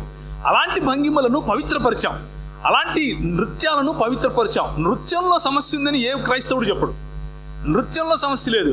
నృత్యంలో ఉండే అశ్లీలతతో సమస్య ఉంది. నృత్యంలో ఉండే మతపరమైనటువంటి కొన్ని భంగిమలతో సమస్య ఉంది. ఆ సమస్యను వద్దు అని చెప్పి క్రైస్తవులు పోరాడారు. అందుకనే ఈరోజు దేవదాసి వ్యవస్థను నిర్మూలించే దూరం కూడా వెళ్ళాం. కళలకు కూడా హిందుత్వ రంగు పూస్తాం. ఇంతకుముందు పేర్లకు హిందుత్వ రంగు పూస్తాం, నమస్కారానికి హిందుత్వ రంగు పూస్తాం, కళలకు కూడా హిందుత్వ రంగు పూస్తాం. ప్రపంచంలోనే భయంకరమైనటువంటి ఇలాంటి విభజించి పాలించే మతతత్వపు రాజకీయం మంచి రోజులు వీళ్ళకే వచ్చాయి, మనకు రాలా, ఇంకా వస్తాయి. సో భరతనాట్యాన్ని హిందూయేతరంగా రూపొందించాలని ఈమె భావించింది. ఎవరు? ఇంతవరకు చూపించినటువంటి లీలా శాంసన్ గారు. భరతనాట్యాన్ని నాట్యం అంతే. నాట్యానికి మతం ఏంటి? నాట్యానికి కనుక మతం ఉంటే ఈరోజు మరి ఏవైతే లలిత కళలుగా మనం అనుకుని రవీంద్ర భారతిలో ఇక్కడ మీకున్న కళాక్షేత్రంలో ఏవైతే డాన్సులు ఇస్తున్నారో అవన్నీ ఏ మతానికి చెందినవి? సగం బట్టలు వేసుకునేట్టు ఏ మతానికి చెందినవి? అసలు బట్టలే లేకుండా వేసేది మీ మతానికి చెందింది, అది చెప్పవెందుకు? అంతే కదా. ఇప్పుడు నాట్యానికి మతం ఉంది అని అంటే ఏ బట్టలు లేకుండా ఇన్ని రోజులు మా పెద్దలతో డాన్సులు వేయించారు, అది హిందుత్వం అని చెప్పాలి, మరి ఒప్పుకోవాలి. లేదండి అది సాంఘిక దురాచారం, మరి ఇది మాత్రం హిందుత్వం ఎలా అయింది? నాట్యమే. నాట్యం మతం సంబంధం లేదు. నాట్యంలో ఉండే భంగిమలు నువ్వేం చేస్తున్నావు? You're trying to suppress even that art into your religion, even the art into your religion. And what we did, missionaries ఏం చేశారు? ప్రతి కళను పవిత్రపరిచారు, ప్రతి పదాన్ని పవిత్రపరిచారు, ప్రతి ఆర్ట్ను పవిత్రపరిచారు. And because they used it for ethical system, they used it for the glory of God. And భరతనాట్యంతో కూడా అదే చేస్తాం. ఎందుకేమో భరతనాట్యం ఏమైనా మీ చిన్న సొత్తా ఏంటి? అందరిది కదా. నాట్యమే. ఈ దేశంలో మనం పుట్టలేదా ఏంటి? మన దేశం కదా. సో అది ఈ మేధావి చేసినటువంటి ఇంకొక పని. తర్వాత ఈయన తన పుస్తకంలోనే ఇంకొక ఆయన్ని కోట్ చేస్తాడు. ఆయన పేరు అనంతానంద రంపాజన్. ఈయన ఈ మేధావి గురించి మాట్లాడుతూ ఈయన అంటాడు, ఈయన అనంతానంద రంపాజన్ అనేవారు ఈయన నిజంగానే స్కాలర్. ఈయన ఇప్పుడున్నటువంటి హిందూ స్కాలర్స్ లో చెప్పుకోదగిన వాళ్ళలో ఈయన ఒకడు. ఈయన చెప్పుకోదగిన వాళ్ళల్లో ఒకడు అని మనం అన్నంత మాత్రాన ఈయన చెప్పిన అన్ని దానిలతో మనం ఏమి ఏకీభవించాం. కానీ ఈయనకున్నటువంటి దృక్పథం ఎవరిపైన? రాజీవ్ మల్హోత్రా గారి పైన. ఏంటి అని అంటే ఈయన రాజీవ్ మల్హోత్రా గారు నేను చెప్పని మాటలు కూడా నేను చెప్పానని రాస్తాడు, నేను చెప్పిన మాటలు కూడా చెప్పినట్లుగా రాస్తాడు, నేను ఏదో అంటే ఈయన ఏదో అనుకొని రాసి నా పేరు గబ్బొట్టిస్తున్నాడు అని ఆయన సొంతంగా వెబ్సైట్ రాసుకున్నాడు. ఆయన హిందూ కాదు. ఇప్పుడు ఈయన హిందూ కాదు. ఏమంటారు? అనంతానంద రంపాచన్ గారు హిందూ కదా? నీకు హిందూ అనే స్పెల్లింగ్ వచ్చో రాదో తెలియదు, కానీ ఆయనకు పిహెచ్డి వచ్చింది దాంట్లో. అది సమస్య. సో రండయ్య మనం చర్చించుకుందాం అని పిలిస్తేనేమో మల్హోత్రా సాబ్ సునో, మీరు రారు. కానీ ఎవరైతే మిమ్మల్ని ప్రశ్నిస్తారో అలాంటి వారి ఉనికినే మీరు ప్రశ్నిస్తారు, అలాంటి వారిని మారల్లీ డిగ్రేడ్ చేసే ప్రయత్నం చేస్తారు.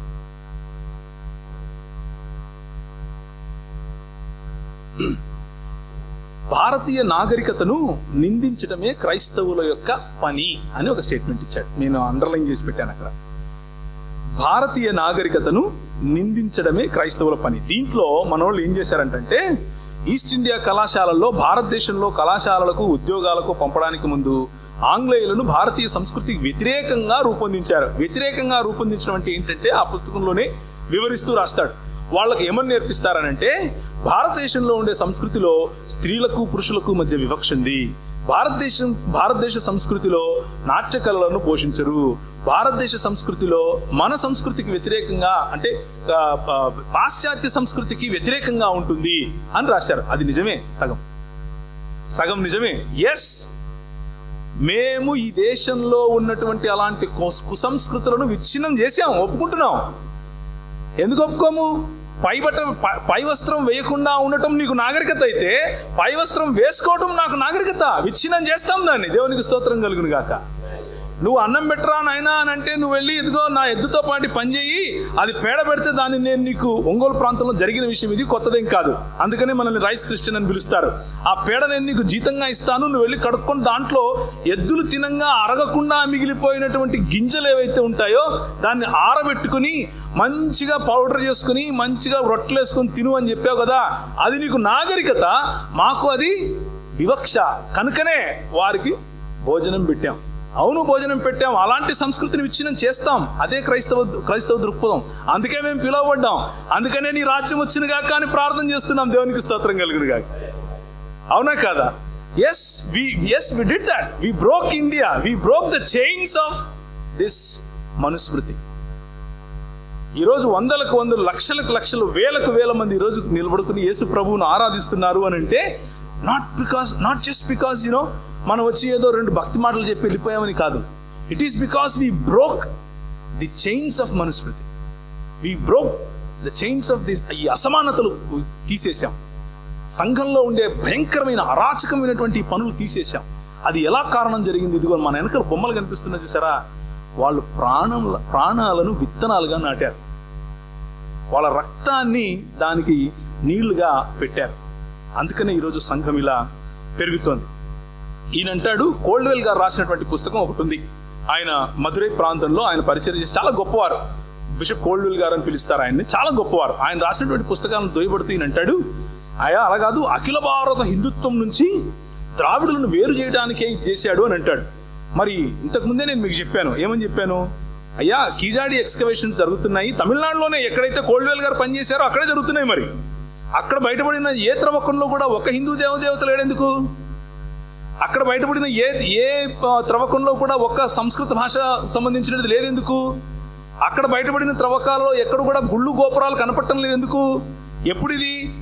300 క్రీస్తు పూర్వం 300 సంవత్సరాల్లో. అప్పుడు హిందుత్వమే లేదు అని త్రవ్వకాలు బయటపడుతున్నాయి కాబట్టి అప్పుడు అసలు హిందుత్వం ఉనికిలోనే లేదు దక్షిణ భారతదేశంలో అని పురావస్తు శాస్త్రం నిరూపిస్తోంది కాబట్టి దాన్ని మీరు ఆపేస్తున్నారు. కానీ ఇప్పుడు ఏమంటున్నారు? అఖిల భారత హిందువులు. అఖిల భారతం అంటే ఏంటి అసలు? ఒకప్పుడు భారతదేశం ఎలా ఉండేది? పామిరుముడి ప్రాంతం నుంచి, అంటే ఇప్పుడు ఆఫ్ఘనిస్తాన్ పైన ఉన్నటువంటి ప్రాంతం నుంచి, ఇటువైపు ఉజ్బెకిస్తాన్ ప్రాంతం కొంచెం కింద భాగం నుంచి, దాన్ని కూషుగా పిలిచాం కొంతమంది. అలా వస్తే ఇటుపక్క బంగాళాఖాతం వరకు, ఎక్కడ బంగాల్ ప్రాంతంలో ఉన్నటువంటి బంగాళాఖాతం వరకు కూడా అఖిల భారతం అని పిలిచారు. అశోకుడు పాలించగా అది వచ్చింది. అశోకుడు కూడా హిందూ కాదు, అశోకుడేమో బుద్ధిస్ట్ అయిపోయాడు. ఇక నీది అఖిల భారతం ఎక్కడిది?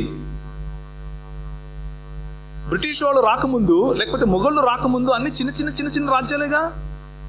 అఖిల భారతం ఎక్కడుంది? మొన్న ఒక ఆమె ఫేస్బుక్ లో ఏదో మాట్లాడుతూ ఉంటుంది, అఖిల భారతం అని అంటే ఇప్పుడు కనిపిస్తున్న పొలిటికల్ ఇండియా కాదు, యావత్ ప్రపంచం అంట. అయ్యా, ఏం చెప్పిందా? దండేసి దండం పెట్టాలనిపించింది. యావత్ ప్రపంచం అఖిల భారతం అంటే, యావత్ ప్రపంచం అఖిల భారతం అయితే సముద్రాల్లోకి వెళ్ళొద్దు అని ఎందుకు చెప్తాడు మను? యావత్ ప్రపంచం అఖిల భారతం అయితే మరి ఇంగ్లీష్ వాళ్ళు వచ్చారని ఎందుకంటున్నావు? వాళ్ళు భారతీయులే కదా.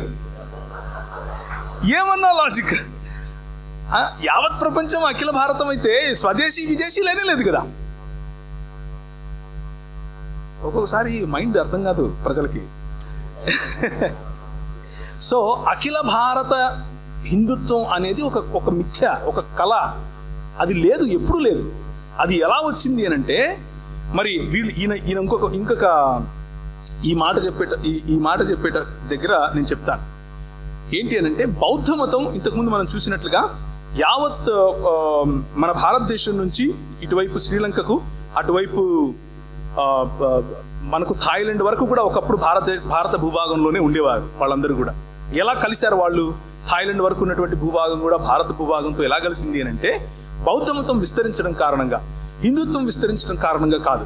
హిందుత్వం ఇప్పుడు కూడా విభజిస్తుంది, కలపదు. గుర్తుంచుకోండి, ఇది బౌద్ధము కనీసం కలిపే ప్రయత్నం చేసింది. ఇటుపక్క ఆఫ్ఘనిస్తాను, తజికిస్తాన్ వరకు కూడా వాళ్ళు వెళ్ళారు. పైన శ్రీనగర్ ప్రాంతం అవతలికి చైనాకు వెళ్ళారు, ఇటువైపు థాయిలాండ్ వరకు వెళ్ళారు. అదంతా కూడా అఖిల భారతంగా ఒకానొకప్పుడు పిలువబడే దశలో ఏమైంది అని అంటే, కేరళ నుంచి వచ్చినటువంటి శంకరాచార్యులు ఏం చేశారు అని అంటే, భయంకరమైనటువంటి హింస, భయంకరమైన డిబేట్స్ అన్నటువంటి పేరుతో డిబేట్లు పెట్టుకుని, చర్చలు పెట్టుకుని, ఎవరైతే బౌద్ధ మీమాంస లేకపోతే ఎవరైతే బౌద్ధాన్ని స్వీకరించారో అలాంటి వారితో చర్చిస్తూ చివరికి వైలెన్స్ అంటే భయంకరమైన హింసను ప్రోత్సహిస్తూ భారతదేశంలో నుంచి ఈ బౌద్ధాన్ని సమూలంగా నిర్మూలన చేయటం కోసం చేశాడు. కానీ ఆ చరిత్ర అంతా మాకు తెలియదు అనుకుని ఈయన మల్హోత్రా గారు ఏమని రాస్తారు అని అంటే, క్రైస్తవ మిషనరీల మత మార్పిడి కార్యకలాపాలకు వ్యతిరేకంగా సాగించిన తన పోరాటంలో శ్రీలంకలోని బౌద్ధ మతం గౌరవనీయమైన హేతుబద్ధమైన విశ్వాసంగా, గౌరవనీయమైంది హేతుబద్ధమైందంట విశ్వాసం. ఇప్పుడు ఎవరిది? బౌద్ధ మతం. అది ఆ సర్టిఫికేట్ ఎవరు ఇస్తున్నారు? వాళ్ళని చంపినోడు.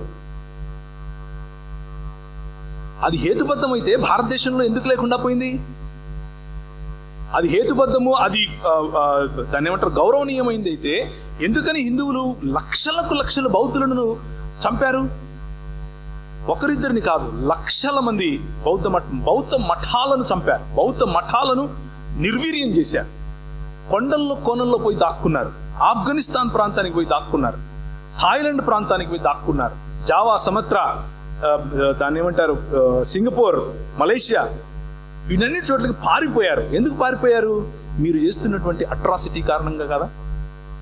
అదే ఈరోజు క్రైస్తవ్యం పైన చేయాలి అన్నది ఈ కుహనా మేధావులకు ఉండేటటువంటి ఒక ప్రణాళిక.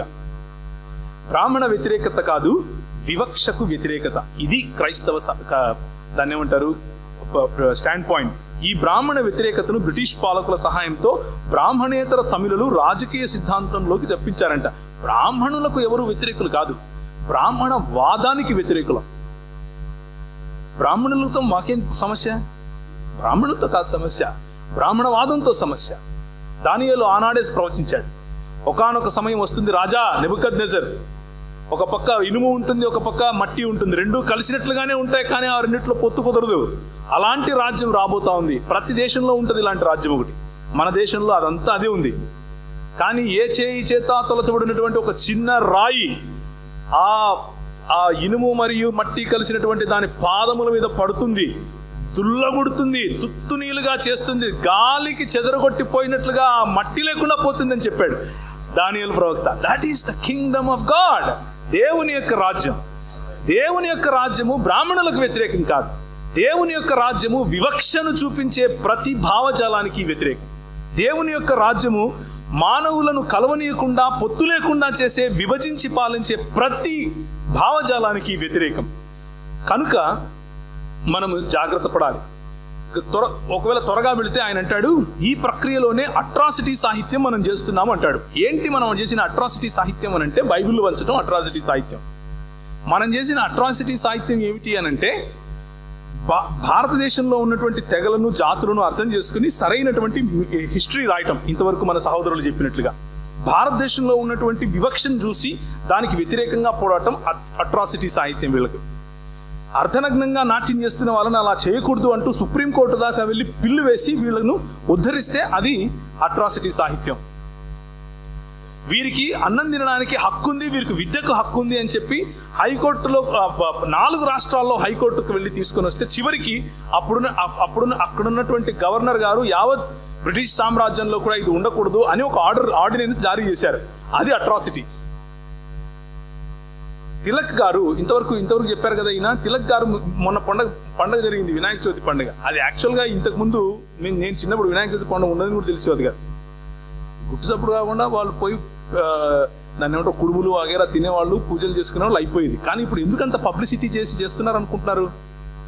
అది తిరిగి ఈ హిందుత్వ భావజాలాన్ని ఈ మన భారతదేశంలో జొప్పించడం కోసం తిలక్ గారు చేసినటువంటి ఒకానొక భయంకరమైన విభజించి పాలించేటటువంటి వ్యవస్థలో ఉన్నటువంటి మొదటి స్టెప్.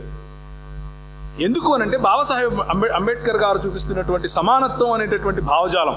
ఈ సమానత్వం అనేటటువంటి భావజాలం ఆయన వెస్టర్న్ కంట్రీస్కి వెళ్ళి నేర్చుకుని వచ్చిన తర్వాత భారతదేశంలో ఆయన గట్టిగా మాట్లాడుతున్నాడని, అందరూ ఆయన వైపుకు యువత అంతా వెళ్ళిపోతుందని బాంబేలో భయపడిపోయి ఇది పెట్టాడు ఆయన. బాబాసాహెబ్ అంబేద్కర్ గారు ఎక్కడెక్కడ మీటింగ్లు చేస్తే అక్కడక్కడ వెళ్ళి టెంట్లు ఇరగొట్టేవాళ్ళు. నాకు అప్పుడప్పుడు డౌట్ వస్తుంది, అసలు ఆర్ఎస్ఎస్ స్థాపించింది గోల్వాల్కర్ కాదేమో, తిలక్ గారేనేమో అనిపిస్తుంది ఏమో. కనుక ఒకవేళ మేము ఏవైతే సంగోద్ధరణ కార్యక్రమాలు చేశామో అవి అట్రాసిటీ అయితే, క్రైస్తవులను తన్నండి, క్రైస్తవులను తరిమేయండి, ముస్లింలు చంపండి, ముస్లింలు ఈ దేశానికి నష్టము, చెడ, చీడ అని రాసేటటువంటి మీ పుస్తకాలు ఏంటివి? అవి వేదాలా? అంటే వేదాలంటే అట్రాసిటీనే. మరి వాడిని చంపండి, వీడిని చంపండి అని అక్కడే ఉంటుంది. చివరిగా ఒక మాట చెప్పి ముగిస్తాను. ఆయన అంటాడు, క్రైస్తవ మెలికతో మనం వార్తలు రాస్తున్నాం అంటాడు. అంటే క్రిస్టియన్ మీడియా, ఈయన పెట్టిన పేరు క్రిస్టియన్ మీడియా. ఈ క్రిస్టియన్ మీడియా అంట గిగ్రాఫా, భారతీయ క్రైస్తవ జర్నలిస్టులు అంట, అసిస్ట్ న్యూస్ సర్వీస్ అంట, మిషన్ నెట్వర్క్ న్యూస్ అంట. ఇదంతా ఈ న్యూస్లన్నీ ఏం చేస్తాయంటే మనకందరికీ తెలిసినవే. ఉదాహరణకు ఎవరైతే హింసించబడుతున్నారో క్రైస్తవ్యం పేరు మీద, అలాంటి వారి గురించినటువంటి న్యూస్ ఎలాగూ మీరు ఆల్రెడీ అన్ని ఛానల్స్ కొనేసుకున్నారు కాబట్టి వాళ్ళు ఎవరు చూపించరు. కనీసం వీళ్ళన్నా సోషల్ మాధ్యమాలు మరియు మిగిలిన చిన్న చిన్న మ్యాగజైన్ మాధ్యమాలతో వాళ్ళు ప్రజలందరికీ చేరవేస్తారు. అంతకు మించి ఈయన మళ్ళా సిబిఎన్ క్రిస్టియన్ బ్రాడ్కాస్టింగ్ నెట్వర్క్ని తీసుకొచ్చాడు. క్రిస్టియన్ బ్రాడ్కాస్టింగ్ నెట్వర్క్ వాళ్ళు ఏం చేస్తారు? సాక్ష్యాలు చెప్తారు. అంతకుమించి ఏం చెప్తారు వాళ్ళు ఏమైనా న్యూస్లు ప్రిపేర్ చేస్తారా? ఏం ప్రిపేర్ చేయరే. మామూలుగా అసలు ఇండియాలో వాళ్ళకి అసలు ఆ హక్కులే లేవు. కానీ ఏదో ఒకటి ప్రజల్లో గలిబిలి గందరగోళం, ఏదో తెలియనటువంటి ఒక భయం, భ్రాంతి మన హిందూ సహోదరుల్లో తీసుకొని వచ్చి క్రైస్తవుల పట్ల వివక్షను, క్రైస్తవుల పట్ల అసహ్యాన్ని క్రియేట్ చేయడమే ఈ పుస్తకం వెనకుండేటటువంటి అసలైనటువంటి ప్లాన్. రీసెంట్గా కోబ్రా పోస్ట్ వాళ్ళు ఒక స్టింగ్ ఆపరేషన్ చేశారు. స్టింగ్ ఆపరేషన్ చేస్తే కోబ్రా పోస్ట్ వాళ్ళు ఏం బయటపడింది అని అంటే, ఉన్న ఛానల్స్లో అది హిందీ మీడియా కాదు హిందూ మీడియా అని చెప్తున్నారు. ఇప్పుడు హిందీ న్యూస్ ఛానల్స్ అన్ని ఏవేవైతే ఉన్నాయో అవి హిందీ మీడియా కాదంట, హిందూ మీడియా అంట. ఎందుకు అనంటే 100 ఛానల్స్ ఉంటే అందులో 94% కంటే ఎక్కువ, 94 కంటే ఎక్కువ ఛానల్స్ పైసలు తీసుకుని హిందుత్వవాదాన్నే ప్రోత్సహిస్తాయి. ఉదాహరణకు జీ న్యూస్ తీసుకోండి. మొన్నటికి మొన్న ఉత్తరప్రదేశ్లో జరిగినటువంటి ఒక చిన్న ఘటనను పట్టుకుని, ఆ చిన్న ఘటన కారణంగా, ఏంటి ఆ చిన్న ఘటన అంటే, ఒక ఆయన యాదవ్ అనే ఆయన ఒక ప్రార్థన పెడతాడండి. ఆ ప్రార్థనకు స్వస్థత పొందడం కోసం 1000 మంది వస్తారు. గ్రామం గ్రామం క్రైస్తవులు అయిపోతున్నారు. ప్రభు పని చేస్తే అట్లే ఉంటుంది. మరి దేవునికి స్తోత్రం కలుగును గాక. ప్రభు పని చేస్తే అట్లే ఉంటుంది. చూసి భయపడి తట్టుకోలేక మొత్తం హిందీ న్యూస్ ఛానల్, ముఖ్యంగా జీ న్యూస్ మొత్తం దాని మీద ఫోకస్ పెట్టి ప్రజలకు భయంకరమైనటువంటి ఒక రకమైన ఉద్వేగాన్ని, ఒక రకమైనటువంటి భయాందోళనలు క్రియేట్ చేసి ఏమని చెప్తున్నారు అని అంటే, ఇసాయి సమాజ్ ఎక్కడ చూసిన న్యూస్లో ఇసాయి సమాజ్ అంటే క్రైస్తవ సముదాయం ఏం చేస్తుంది అని అంటే మత మార్పిడి అంటే ఏంటి? మత మార్పిడి దానికి ఒక డెఫినేషన్ ఉంటుంది కదా. వీళ్ళే తీర్పు కూడా ఇచ్చేస్తారు మత మార్పిడి అని అంటారు. సో అలా చేసి ఈ ఛానల్స్ అన్ని కూడా ఎదురు కనిపిస్తున్నాయి మీకు. ఈ ఛానల్స్ అన్ని అమ్ముడుపోయిన ఛానల్స్. మన తెలుగు ప్రాంతాల్లో ఏబిఎన్ ఆంధ్రజ్యోతి పేపర్లో ఒకసారి ఏ మార్చే మతం అని 5 రోజులు వరుసగా హెడ్లైన్స్లో రాశాడు. దానికి మేము ఏం మార్చింది ఈ మతం అని రిప్లై రాశాం. ఏం మార్చింది ఈ మతం? బట్టలు వేసుకున్న వాళ్ళకి బట్టలు ఇచ్చింది తప్ప. ఏం మార్చిందయ్యా? ఆకలి అవుతుందంటే అన్నం పెట్టింది తప్ప. ఏం మార్చింది చెప్పు. ఇప్పుడు నువ్వు అసలు ఆ క్రైస్తవ మిషనరీలే రాకపోతే ఏబిఎన్ ఆంధ్రజ్యోతిలో ఏ కూడా ఉండేది కాదు. అవునా కదా? క్రైస్తవ మిషనరీలు వచ్చి బలపం బట్టి నీకు చదువు చెప్పకపోతే అసలు నీ కులానికి నిన్ను అసలు బళ్ళ కూడా కాలు పెట్టారు కదా. నువ్వు ఈరోజు పెన్ను పట్టుకొని విలేకరి అయ్యావంటే వాళ్ళే ఏం మార్చిందో చెప్పు మరి ఇప్పుడు అని మనం ప్రశ్నించాం. వాళ్ళకి పోస్ట్ చేసాం. అది నేను ఎందుకు ఈ మాటలు చెప్తున్నాను అనంటే, ఈ భయంకరమైనటువంటి విభజించి పాలించే మనువాద భావజాలం భారతదేశంలో మెల్లిమెల్లిగా చాప కింద నీరులాగా ఒకప్పుడు ఉండేది. ఇప్పుడు అలా లేదు. ఇప్పుడు ఇలా ఉంది. మంచి రోజులు వచ్చాయి, ఇంకా వస్తాయి. నిద్రపోతూ ఉన్నాం. ఇంకో 10 రోజులు, ఇంకొక 10 ఏళ్ళు నిద్రపోండి, భలే మంచి రోజులే. ఇంకా ఒకానొక సమయంలో ఇక్కడ క్రైస్తవులు ఉండేవారట అని శిలాఫలకాలు కనిపిస్తాయి. సో ఒక్కసారి మనం ఈ విషయాన్ని జ్ఞాపకం చేసుకోవాలి. హోషేయ గ్రంథంలో ప్రభు అంటాడు బాకా ఊదు అని అంటాడు. ఎందుకు బాకా ఊదాలి అని అంటే, నేను ఇచ్చిన ధర్మశాస్త్రానికి విరోధంగా నా ప్రజలు పనిచేస్తున్నారు అని అంటాడు. ఎక్కడెక్కడ ఏ సమాజాల్లో అయితే దేవుని యొక్క భావజాలానికి వ్యతిరేకమైనటువంటి భావజాలాలు పుట్టుకొస్తాయో, దేవుని భావజాలానికి వ్యతిరేకమైనటువంటి భావజాలాలు ఏలటం ప్రారంభిస్తాయో, అక్కడక్కడ ప్రభు మనల్ని I have called you a city that is set upon a hill అని అంటాడు. కొండ మీద కట్టినటువంటి పట్టణముగా మనల్ని పిలిచాడు. We're light of this world my brothers and we're salt of the earth. మన ఉప్పదనం కోల్పోవటానికి, మనలో ఉన్న వెలుగును కోల్పోవటానికి వీల్లేదు. మనలో ఉన్న వెలుగు, ఉప్పదనం అంటే ఏంటి? అదేమైనా కొత్త ఇదా? ఆ మాట చెప్పిన తర్వాతనే ప్రభు అంటాడు ఏంటి అని అంటే, మీరు చేయి సత్క్రియలను చూసి పరలోకమున నా తండ్రిని, that is what light is. అదే మన పితరులు చేశారు. వారు చేసిన సత్క్రియలే దేవుని రాజ్య స్థాపనకు ఒక పునాదిగా మారాయి. వారు చేసిన సత్క్రియలు కేవలము ఒకరోజు అన్నం పెట్టి ఒకరోజు టీ ఇచ్చి పంపించింది కాదు, డిగ్నిటీని ఇచ్చాయి. వారు చేసిన సత్క్రియలు మనకు దేవుని స్వరూపంలో ఉన్నాం అని గుర్తు చేశాయి. వారు చేసినటువంటి సత్క్రియలు దేశాన్ని ఈరోజు ఏ విధంగా అయితే ఉందో కనీసం ఆ స్థాయికి తీసుకురావడానికి కావలసినటువంటి పునాదులు వేశాయి. లేకపోతే ఈ రోజు కూడా మనము ఇంకా కలలు కంటూనే ఉండేవాళ్ళం. పుష్పక విమానం మా దగ్గర ఉండేది, మేము సర్జరీలు చేశాము, మేము దాన్ని ఏమంటారు బ్రెయిన్ స్కానింగ్ చేశాము అంటూ ఓన్లీ కథలకే పురాణాలకే ఆగిపోయేవాళ్ళం. కానీ ఈరోజు వేల కొలది డాక్టర్లు, అతి ఎక్కువగా డాక్టర్లను ప్రొడ్యూస్ చేసేది మన దేశం. కానీ మన దేశంలోనే దేవుని రాజ్యం లేకుండా, వైద్యం లేకుండా ఉన్న పరిస్థితులు మనం చూసాం. ప్రపంచంలోనే ఎక్కువ మంది మేధావి వర్గం రాగల దేశం మన దేశం. కానీ మన దేశంలోనే అతి తక్కువ విద్య కనిపిస్తుంది. ఎందుకు? దేవుని రాజ్యం లేకపోవడం. దేవుని రాజ్యంలో దేవుని రాజ్యాధికారం కోల్పోయినటువంటి మనం, దేవుని రాజ్యాధికారం తిరిగి తీసుకున్నటువంటి మనం అలాంటి రాజులముగా బ్రతకకపోవడం వల్ల, మీరు రాజులైన యాజక సమూహం అని దేవుడు పిలిచాడు, కానీ మనం దాన్ని నమ్మకపోవడం వల్ల దేవుని రాజ్య స్థాపనను కేవలము పొట్టకూటి కోసం గాస్పెల్ చెప్పే స్థాయికి తీసుకొచ్చాం. కాబట్టి 4 గోడల మధ్య 4 పాటలు పడుకుని చెక్క భజన చేసుకుని అయిపోయింది, 2 గంటలు కూర్చున్నాను ఆయన అని ఇంటికి వెళ్ళిపోయి కూర వండుకొని తినేస్తే సండే. అది మన క్రైస్తవ్యం. It's a shame on us, right? సిగ్గుపడాలి మనం. దేవుని రాజ్య స్థాపన వాళ్ళు ఎంతమంది? వాళ్ళు మహా కష్టపడింటే ఒక 150 సంవత్సరాలు కష్టపడి ఉంటారు. ఎంతమంది కష్టపడి ఉంటారు? ఏళ్ళతో లెక్క పెట్టచ్చు, వాళ్ళ పేర్లు కూడా చెప్పచ్చు. టక్ టక్ టక్ టక్ టక్ ఒక 20-30 మంది. ఈ హాల్లోనే 200 మంది పైన ఉన్నాగా మనం ఏం చేయగలం? That is the question that we want to ask hour selves today before you leave this place. ఇక్కడ నుంచి బయలుదేరి వెళ్ళటానికి ముందు ఒక మాట మనం ఆలోచించుకోవాలి. 2 కొరింథీయులకు రాసిన పత్రిక ఒకసారి చదివి నేను ముగిస్తాను. 10వ అధ్యాయం. మేము శరీరధారణమై నడుచుకొనుచున్నను. 3వ వచనం. శరీరము ప్రకారము యుద్ధము చేయము, మా యుద్ధోపకరణములు శరీర సంబంధమైనవి కావు గాని దేవుని ఎదుట దుర్గములను పడద్రోయజాలినంత బలము కలవై ఉన్నవి.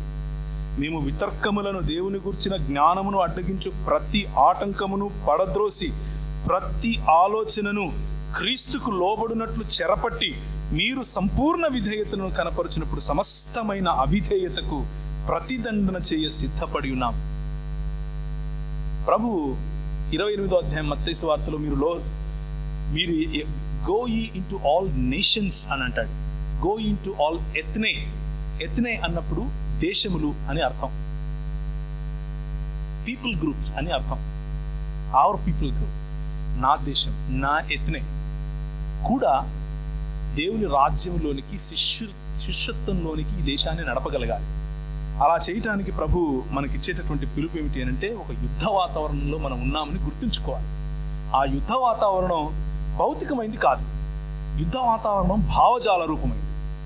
ఆ ప్రతి దుర్గాన్ని పడగొట్టాలి, ప్రతి ఎత్తైన స్థానాన్ని పడగొట్టాలి, ప్రతి వితర్కమును చెరపట్టి క్రీస్తు పాదాలకు తీసుకుని రావాలి.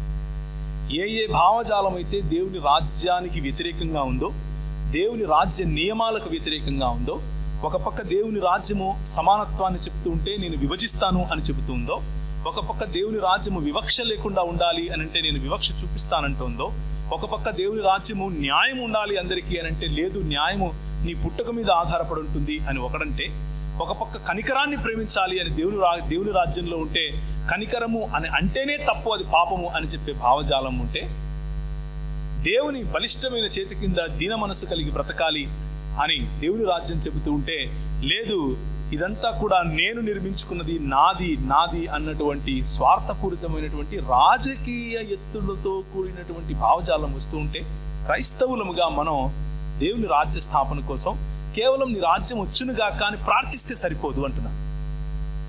ప్రార్థిస్తే సరిపోదు, మన వంతు పని మనం చేయాలి. తలలు వంచుకుంటే ప్రార్థన చేసుకుందాం, ముగించుకుందాం.